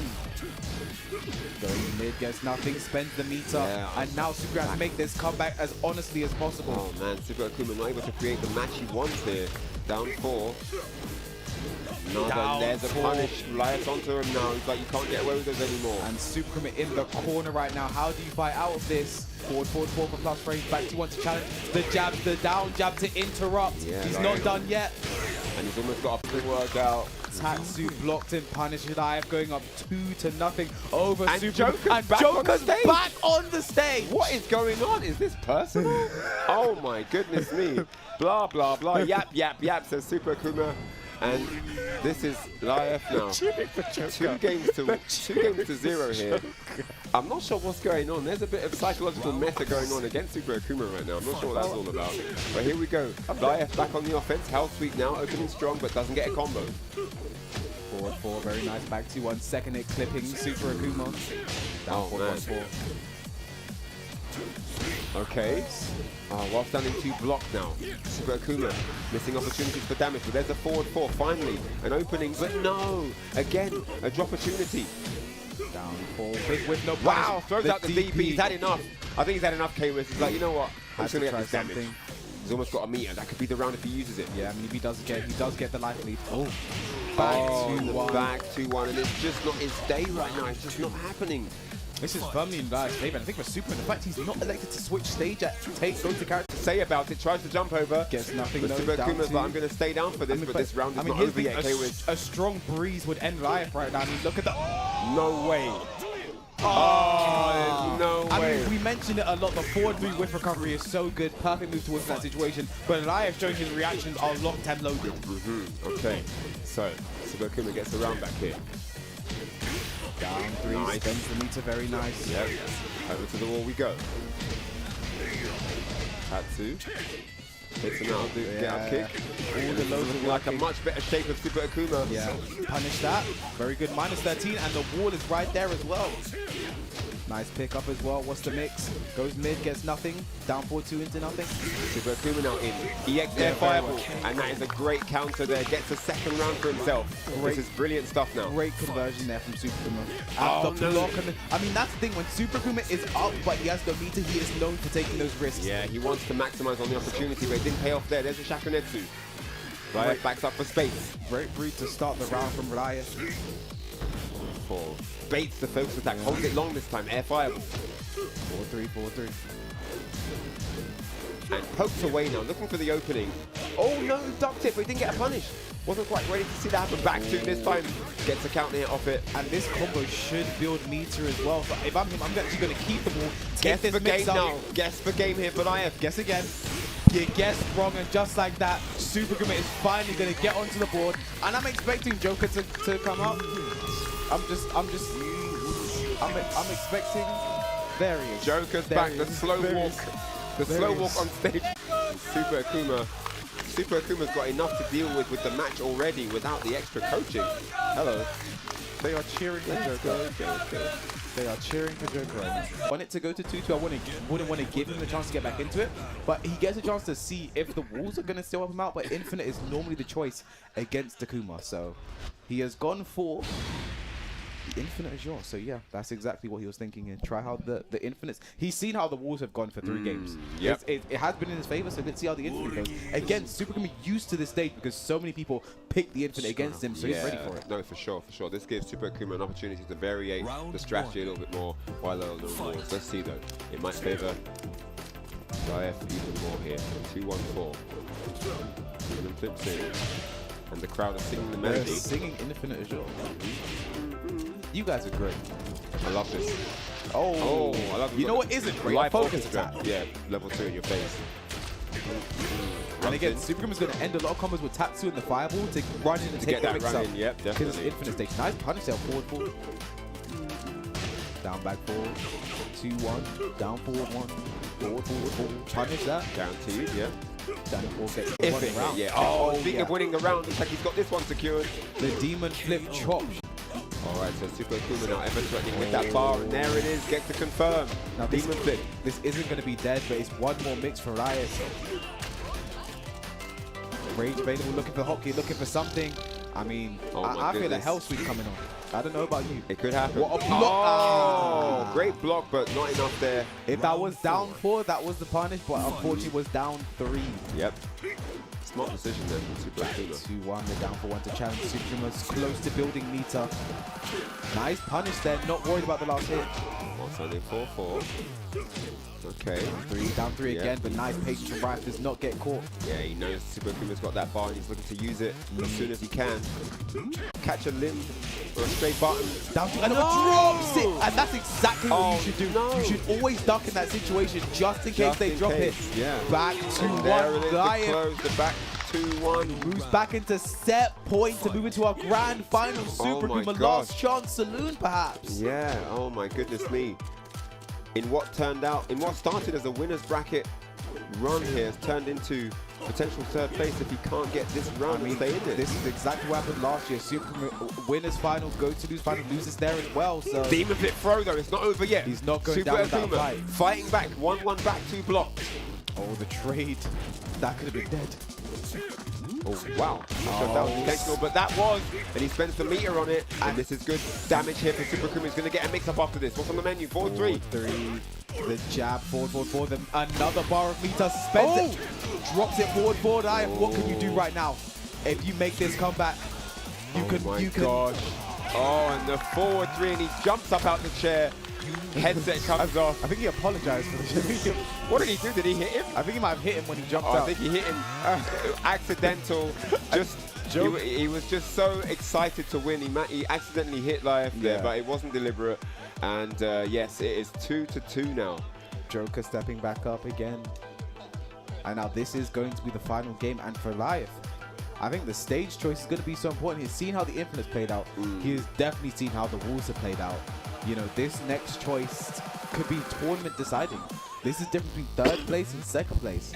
It really is, man. Between this 300 points and 220 points. Oh my goodness me. For a chance to win the tournament or just going home now, you know what I mean? Early train ride, I don't know. But yeah, this is really, really big. Joker having quite a long word with Raef right now.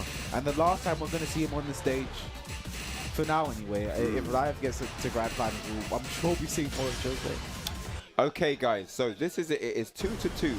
It's come all this way. It is the final game between these two chaps, Super Akuma versus Raef, for a coveted seat in the grand finals. But who's going to take it? Who is going to be taking on JeonDDing?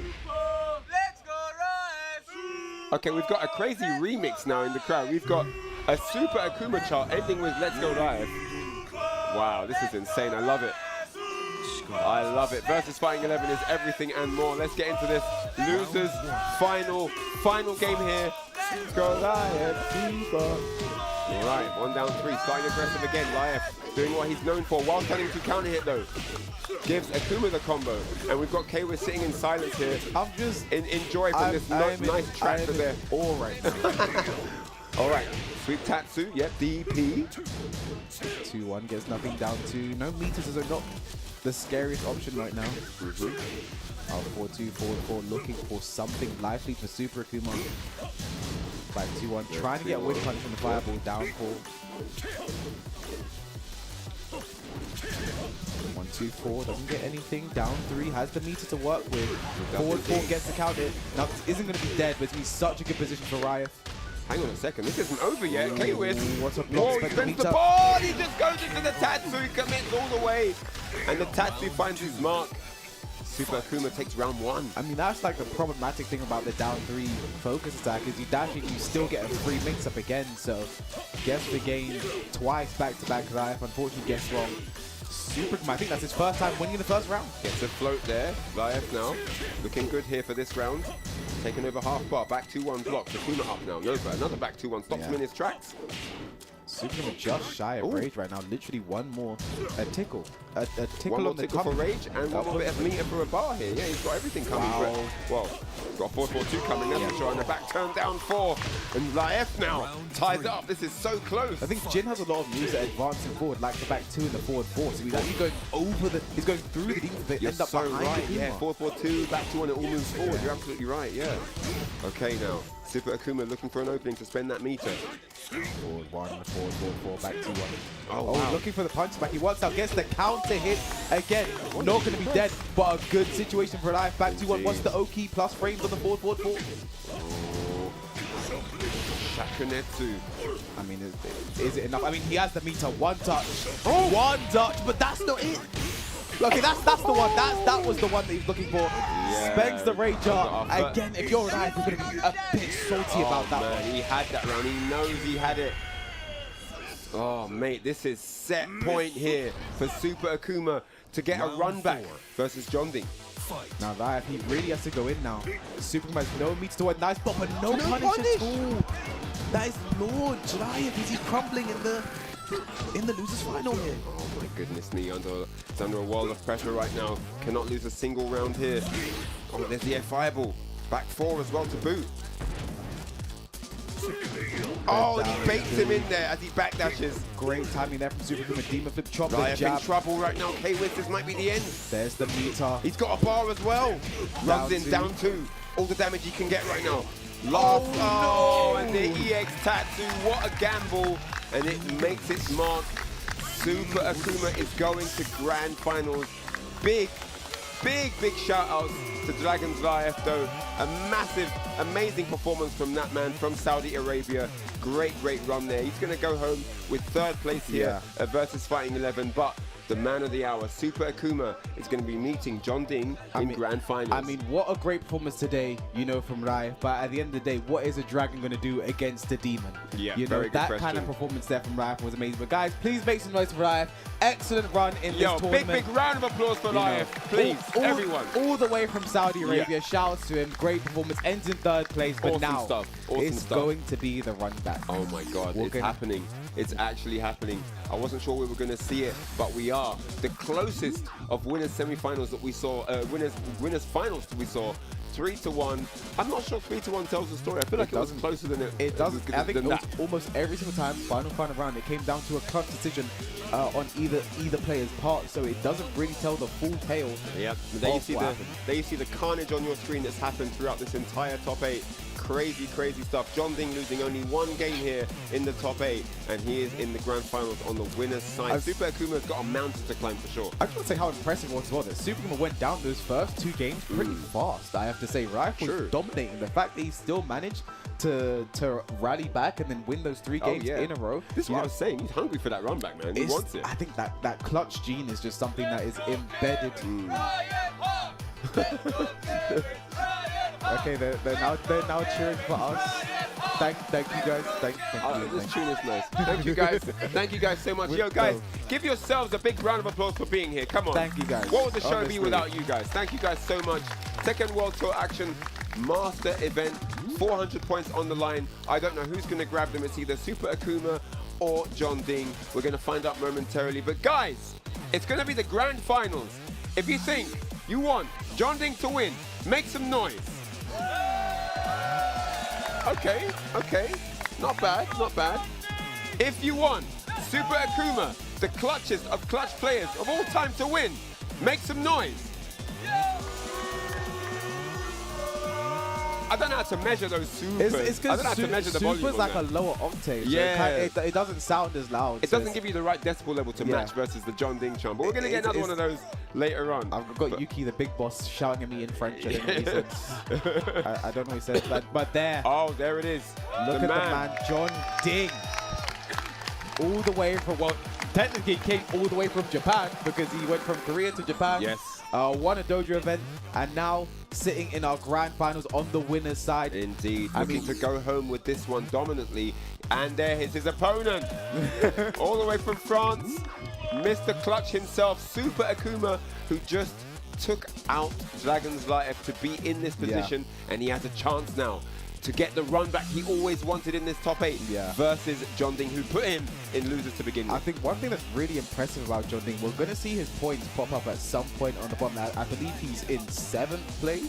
I want to say Joker. Yeah, there's JeonDDing. He actually started competing relatively late in this tour. Really? You know, I think CEO was like the first time. I think, no, BAM, Australia was the first time he had traveled to a master event this year. And then, you know, at CEO as well. So he started traveling relatively late and already in the top 10 as well. Wow. So I think, and someone now poised to get at least 300 points from this, but I think he has already 2 Masters results. Yeah. So I think it's going to be like a differential point. It's not going to be a clean 300 or a clean 400. Sure. It's going to be like, you know, the difference. I mean, he's got 300 from this. That puts him in the 4-digit mark. You know, JeonDDing obviously on a tear this tour, trying to get back to the grand finals of the World Tour and maybe get the win this time and not have it fall short in the grand finals. But he's got to get through Crazy Esports Super Akouma to do it. Crazy Mr. Hitbox himself. Crazy Hitbox Super Akouma. Now, we just saw the Demon take down a Dragon, but he has a JeonDDing in front of him right now. So and we saw the Eddie come out, didn't we?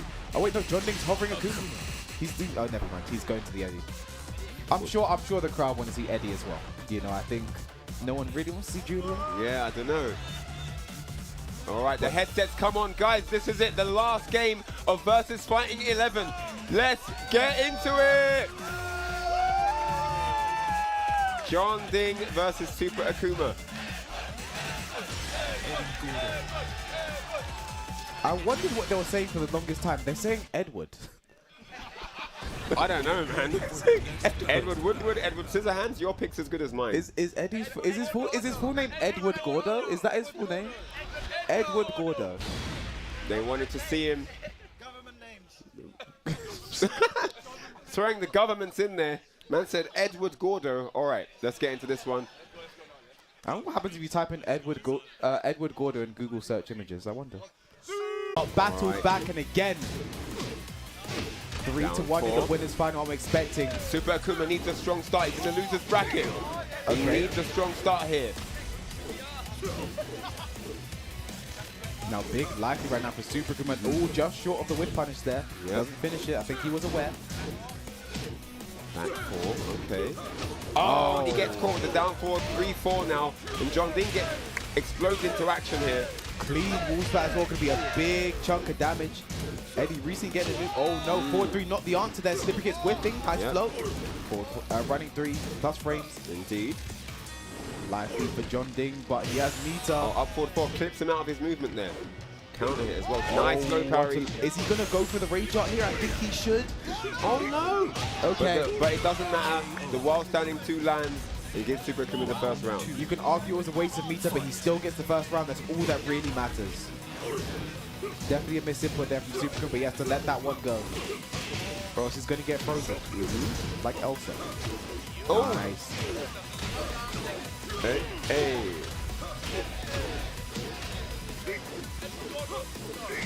Nice Tetsu for the whip punish there. Wow. Side step 3+4 should go to the wall. Wanted a clean wall splat there, finishes it anyway. Nice punish there from Super Akouma with rage up. Oh no, he misses it. Oh! Okay. Over the rage drive, he jumps over and gets a clean punish there. Somewhere over the rage drive. Very nice work there, but good flow from JeonDDing. Doesn't get the screw though. Oh, that worked though. Down 4-2, gets the nosebleed stun. Big trait. All right, spacing out here. Akouma working his way around, trying to position JeonDDing back against the wall. Down 4. Nice float there from JeonDDing. He doesn't get the wall, so he just wants to take the damage and get in the open. Oh, and again, we're seeing that demon flip come into play over the strings. Down 3, goes for the fireball. Down 3 again, and Shakunetsu. Yep. Is that a mistake from Super? He's going to find out. There's a punish. Wow, this time finally lands the rage drive and takes back around from Super Akouma. JeonDDing gets around on the board finally. Looking for the focus, but doesn't let it rip. Nice. Oh man. He's going to get a clean wall splat. Doesn't need it. Good work from JeonDDing. Has a big life lead to work with, but look at the meter. Actually, Super has the life lead. Oh man, JeonDDing is bringing himself back into the game here. Forward gets a float though, yep, off the 4-3. I mentioned it, Super one of the very best of using 4-3 in the world when it comes to this character. Wow. Oh, no. Okay. What? EXDP thrown out? I mean, he knew he was going to push button there. Had only one option to not have to guess the game. Oh, the lows. All the lows, and we have a final round first game. Shades of their winner's final encounter. Yeah, Super Akouma not able to close the game so far. Here come the Edward chants. The Edward chants are out. Oh my man. goodness, another raw launcher there. Nice patience from Superman, goes to the down 4, safe option there. Indeed, indeed. What a safer option. Backs up for space bait with the focus attack. Yeah, JeonDDing being very patient right now though. Yeah, both players out. Want to stay as safe as possible here. Nice block. There's the down 3. Great dashes in. Right. Over to the wall we go. No, just shy. Superman is back to the wall now. Nice block. Down 4 is the punish. Rage drive. Rage available for JeonDDing. 13 seconds left to go. Are we going to see the rage drive? Goes low, 10 seconds. Oh my goodness. JeonDDing, regular throw broken. 6 seconds left. Rage drive! How did he know? He looked psychic, man. How did he know that that was when he should do it? That was absolutely insane. There were not many seconds left on the clock. We were in single digits, and he just lands it with perfect precision. I'm not sure what Superman did there, whether he ducked or he pushed the button, but I think that situation, like ducking against Eddie, like what low is he really, what fast low can he threaten with that's really going to bring you back into it? I think in that situation, you've just got to backdash and block as best you can. Maybe the while running low. I'm not sure, man. I'm not sure. Yeah. All right. Nonetheless, Super Akouma, unfortunate in that exchange. JeonDDing steals back the first round there, the first game, excuse me, and he is 2 games away from taking VSFighting 11. So good at just getting the momentum right back in his favor, JeonDDing. Yep. Round 1. All right. Fight. I love the crowd chants here, getting really involved now. Yeah. Nice block and punish. We've got JeonDDing fans in the crowd. We've got Super Akouma fans in the crowd. Which side are you on? Isn't it? Red or blue, pick your side. Oh, Rodeo, no break on it either. Rodeo. JeonDDing in full flow at the moment. You can tell. It's looking like Superman is struggling to find his option to punish. Relax man. properly. He's really struggling to find it. Yeah, only Eddie's relaxing right now, I'll tell you that much. I don't just mean the stance either. This is going to go to the wall. Going to put JeonDDing in rage as well. Yep. Nice. Down 3 Tetsu. They should be And around. he's not going to let him use the rage drive anymore. Going to make sure the round ends before you get access, mister. Down 4 to open. 4-3. Jumping over the down 2 gets nothing. 4-3. Down 4-2 gets the counter. Yep. Oh no. Yep. Just a follow up. Punish though. Back 2-3 again. That string's so annoying. Punish that. Very nice. That's an easy combo, by the way. Not a clean wall splat though. Nice block. No punish though. Looking to trip him over there. Back 2-3. Oh. Relax. Flipped out the air. Okay. 4-3. Up 4-4 retaliation. Spends the bar but doesn't get the Tetsu and gives JeonDDing access to a full punish there. Nice combo as well. Make sure he guarantees the kill. JeonDDing, we're all tied up in the second game. Indeed, indeed. 1-1 now. Baits to focus. JeonDDing hunting with the low. Down 4. Trips him out like a skipping rope. 4-3. Awesome 4 right back. Step on the fireball. A bit more difficult for Eddie to do, but nonetheless. JeonDDing opting with the lows there. Confirms off of that one. Finds the wall now. Up 4-4 to break. Wow, the relaxed 4 catching him out of the air. Down 4. Down 4. No. Down 4. Another one. Running 3. Do it again if you're bad. Oh, underneath. JeonDDing. I can't think as to why he's in the air. Did the EX5? I can't think as to why that one hit. Yeah. Oh no. And the Edward chants are back. Edward is gaming right now. Edward must be trending on Twitter right now. Up 4-4. Oh, looks for a whip punish. Doesn't get out of range. Lively right now for JeonDDing. No meter for Superman as well. So JeonDDing lands the gap. Looking for the back 3-3. I think that's what he's been trying to do all along. The down 3 Tetsu, but maybe he's been late on it or different moves are punishable differently when he goes to relax. And they switch sides there. Down 4s are coming out again. Lively right now for JeonDDing, but it is guaranteed. Spends the bar on it. Interesting. Not sure about the combo choice there, but he'll take it. Finds the wall now. Extra damage. I don't think it matters, Ryan. Akouma damage, we know what it's made of. He gets the kill regardless, and now a final round again in the second game. Wow, JeonDDing opening with a low parry. What confidence. I mentioned that before, when Super was to final round with no meter, he takes the risk. The lows come out. speaking of the lows coming out, look at this. Attacking the ankles right now. Life lead, no meter. Superhuman, what do you do right now? He needs something. He needs to just start building it. Running one. There it is. You've got to do the fireballs. Get something that's going to build you the meter. Yes, he doesn't want to run into anything big, and there's something big. JeonDDing looking good. Wow. 2-0. And you can see the frustration building now in Super Akouma. He knows that could have gone differently, but somehow it just keeps getting snatched away from him by JeonDDing's solid gameplay. I've got to say, I feel like he's getting unfortunate in a lot of scenarios. Relax 4, catching him out of the air. Down 4, getting him when he's doing EX Fireball. I mean, there's so many times I think he's just getting really unlucky. This could be the final game of the Tekken World Tour here at VSFighting. Guys, I think Super Akouma needs your help right now.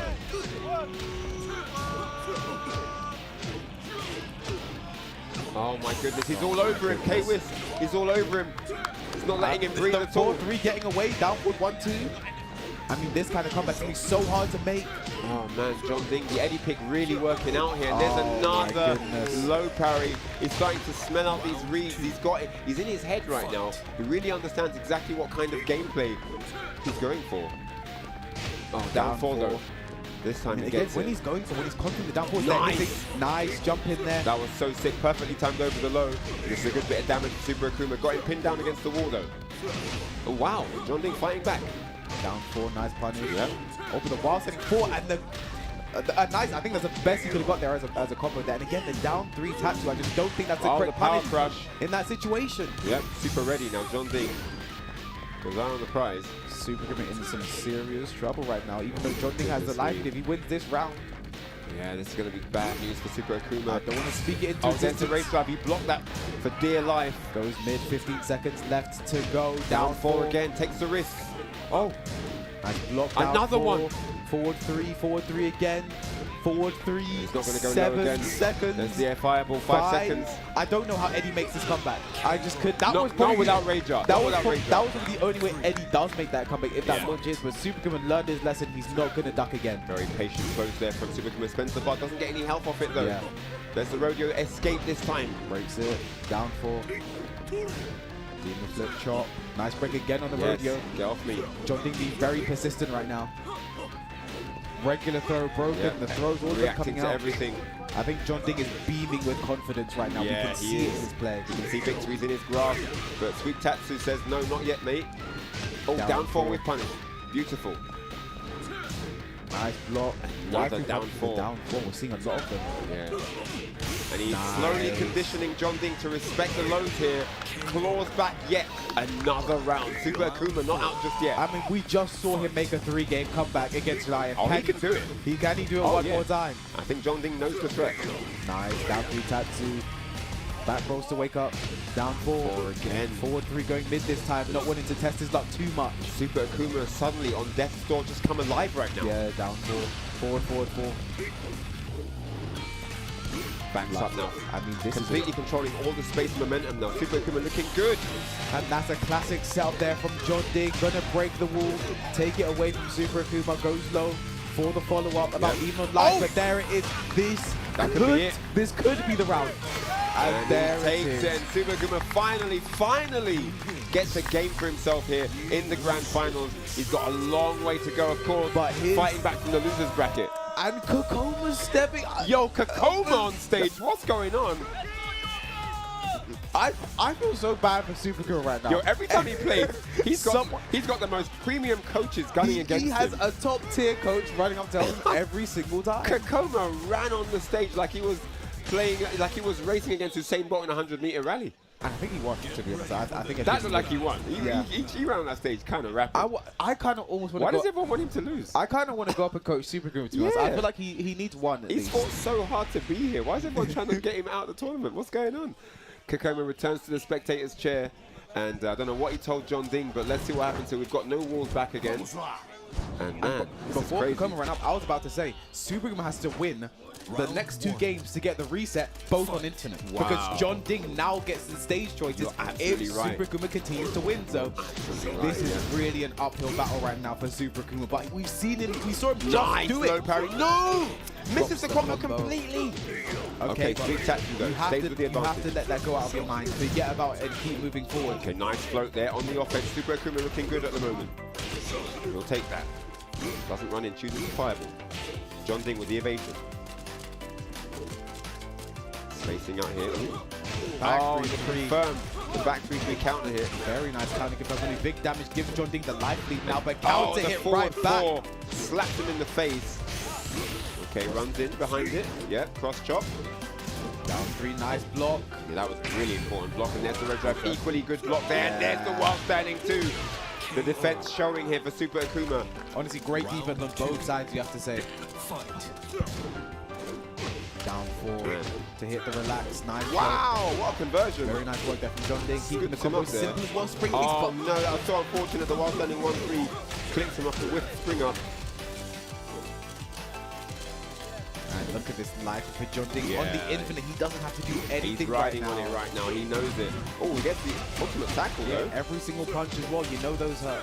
Back four on the ground. Down for nice sidestep there from the Super Akouma. Oh, big win. But in the range, it looked like he was going to block it, to be honest. And Super Akouma starting to find his form a little bit in the latter stages of the set. A few missed punishes as well. Again, classic. Why did he press? He tried to punish the third hit there. There's always the last hit. Yeah, you got to be so careful, but he has to meet it to work with this I think round. back in tag 2, you could always do a 10 frame there as well. And again, Eddie's so rare nowadays, you know. Yeah. Might go back to the tag 2. Forward 4, looking for the sweep. JeonDDing didn't come though. Oh wow, counter hit. Ooh, nice. Doubling up there. Look at the life gone. Again, oh my. That was sick. Oh, no follow up though. Unfortunate for Super Akouma, but still has the meter to play with. And he's realized that the demon bits are actually really working out. He's trying to use it a few more times in a row here. Nice. Dodging around the fireballs. Oh no, he pressed the button and got caught by the second part. He didn't know that JeonDDing was going to finish the string. Does it anyway. I mean, Super was trying to punish the low, obviously, and get counter hit for his troubles. Down 4. Is this where it begins? Down 3, nice block. Down 3 again.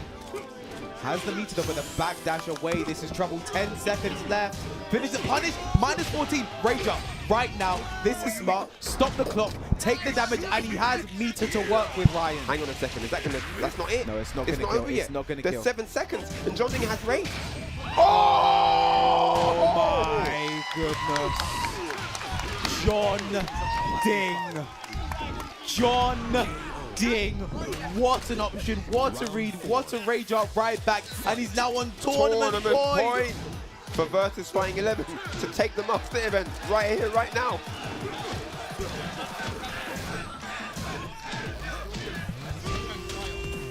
What? Yeah.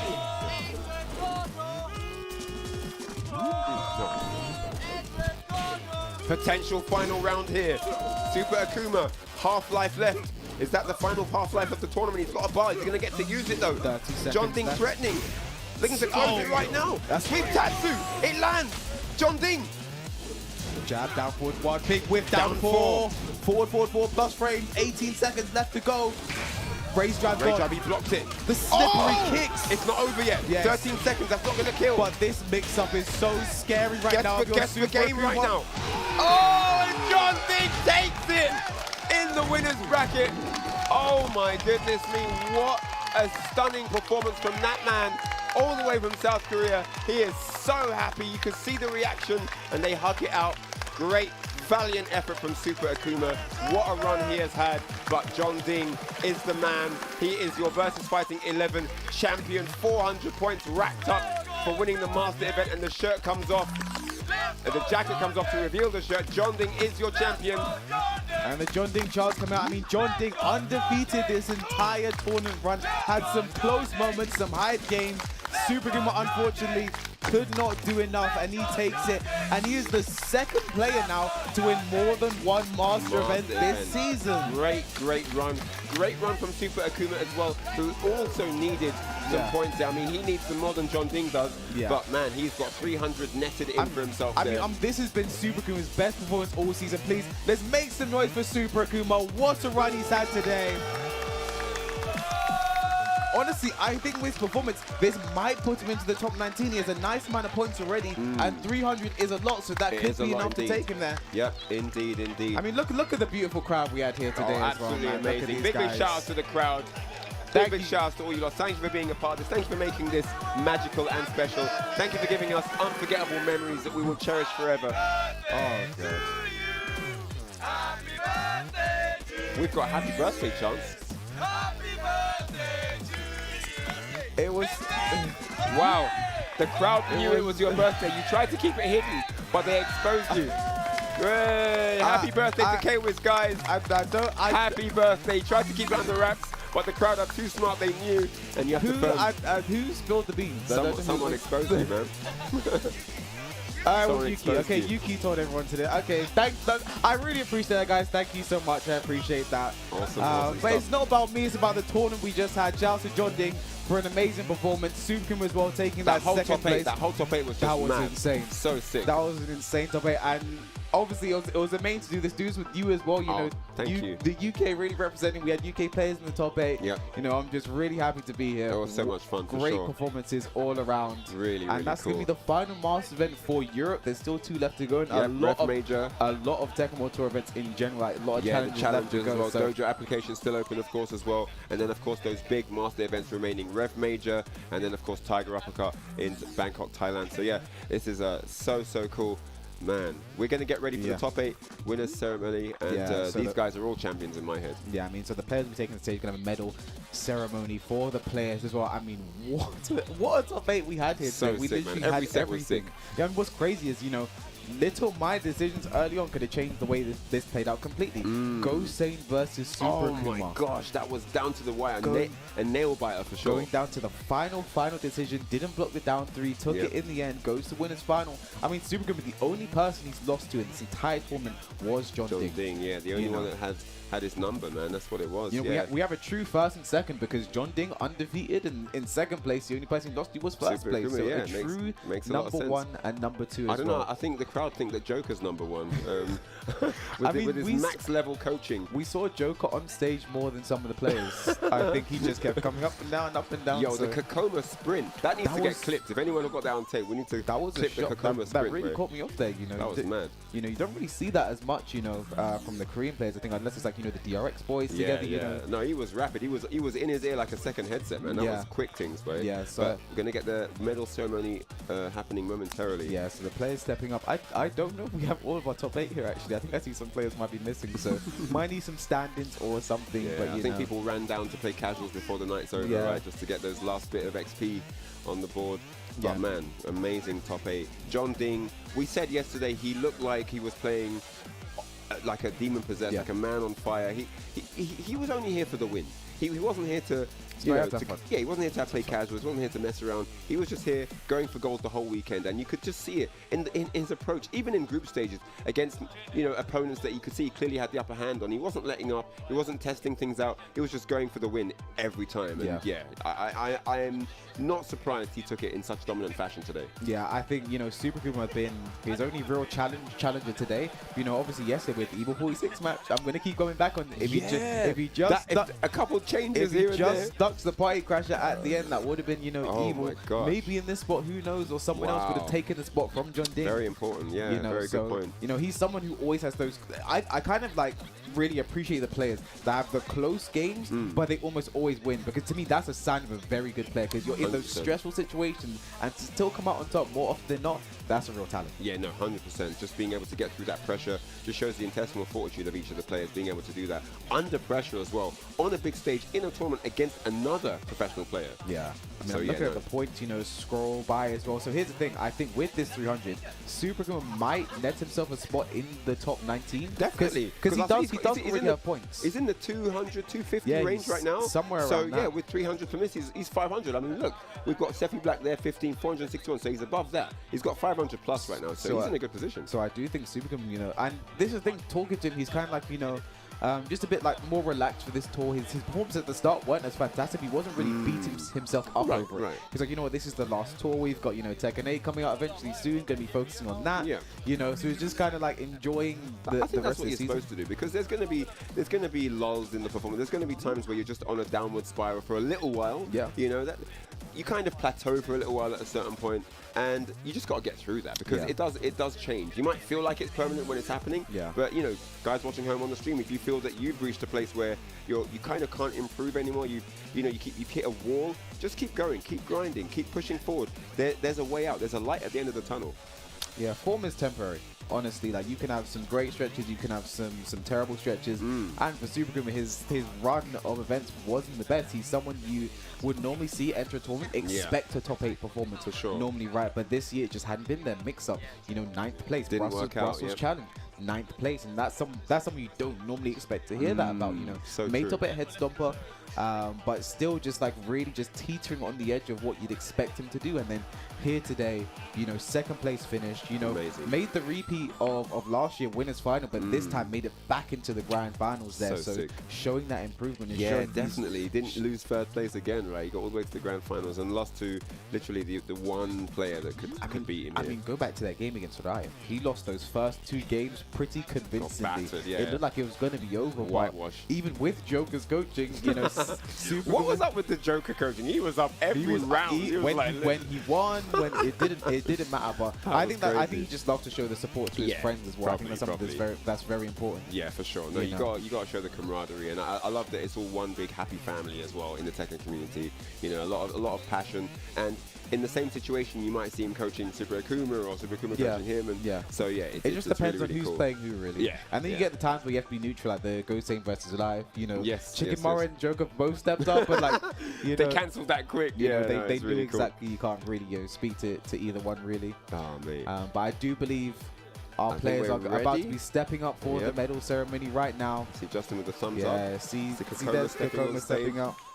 Let's make some noise for our top 8, guys. Come on. Medal ceremony about to commence. Nacy Jinty awarding kkokkoma. Big shout out to kkokkoma. Amazing performance. 7th place here at VSFighting. And also in 7th place. Let's make some noise for Jodd. All the way from France. Allez, comment ça va? C'est ça qu'on veut. Great work there. And then, Jodd. I believe, next up in 5th place from Germany, it's Tetsu. Preset 1. Preset one. Go and get your medal, Tetsu. They don't bring it to you. What do you think this is? It's like, where's my medal on a silver platter? Now, also in 5th place, but I don't know if he's here right now. Oh, you're going to have to wait for it. I'm not too sure, but I know it should be Asim. Asim? Hello? Yeah. Not sure if he's here. Yeah, I've heard he's gone. So there's Asim in 5th place. Wait, Raef, who was in 3rd place? And then Raef, 3rd place. Sorry, 5th and 4th place is Gosain and Asim, and they're both not here right now. So in 3rd place, we have Raef. Okay, cool. And now, in 2nd place, also from France, make some noise for Super. But ladies and gentlemen. Wait, he just came to get his bag. That's it. Go and collect your medal, Super Akouma. Get your medal. Get your medal. Super Akouma, get your medal. Get your medal. Go. They don't bring it to you. What do you think? What do you think this is? All right, but guys, ladies and gentlemen, the man of the hour, the champion, all the way from South Korea, rocking that Julia and Eddie, it's JeonDDing. Your champion, VSFighting 11, Tekken World Tour Master Event champion, won it in the winner's bracket all the way and adds another W to his collection and a trophy and a medal and, of course, 400 points. And I like how JeonDDing knew to go and get his medal, like some of these other guys, you know. But no, look at this. What an amazing top 8. We have 2 players missing. Absolutely incredible. What a big shout out to the entire top 8. An amazing showcase they put on for us here. Beautiful Tekken we've seen on display from every country, every region. A great range of characters that we had in the top 8. And we've got the Let's Go JeonDDing charts in the crowd. Amazing top 8 there. I had a great time. It's been really fun commentating with you as well, Kate. With you as well, man. Yeah, I think this has been one amazing top 8. A very diverse top 8 as well. Really sick, you man. have the UK, even though they're not here. Korea, France, Germany, Saudi Arabia as well. So really, I love the representation. I love the character variety as well. Really sick. All these guys came down and did what they came to do. You know what I'm saying? Like, really sick. Thank you guys for tuning in at home as well. I really appreciate it. Obviously, wouldn't be much of a show on Twitch if you guys didn't tune in. So, there's a goat. You see that? It's a goat and it says Reinhardt. Thank you. Much appreciated. You guys have been amazing, by the way. You guys have been amazing. Really, you guys watching at home and you guys here in the auditorium, thank you guys for being a big part of this. It's made the show way more better and the chance of continuing as well. But guys, I think that's it from us here at Millennium Point, Birmingham, UK. This has been VSFighting 11 Tekken Roto Master Event. I've been Ryan Hart and this has been K-Wiz, and we'll see you for the next show. Thank you for tuning in. Take care. Goodbye.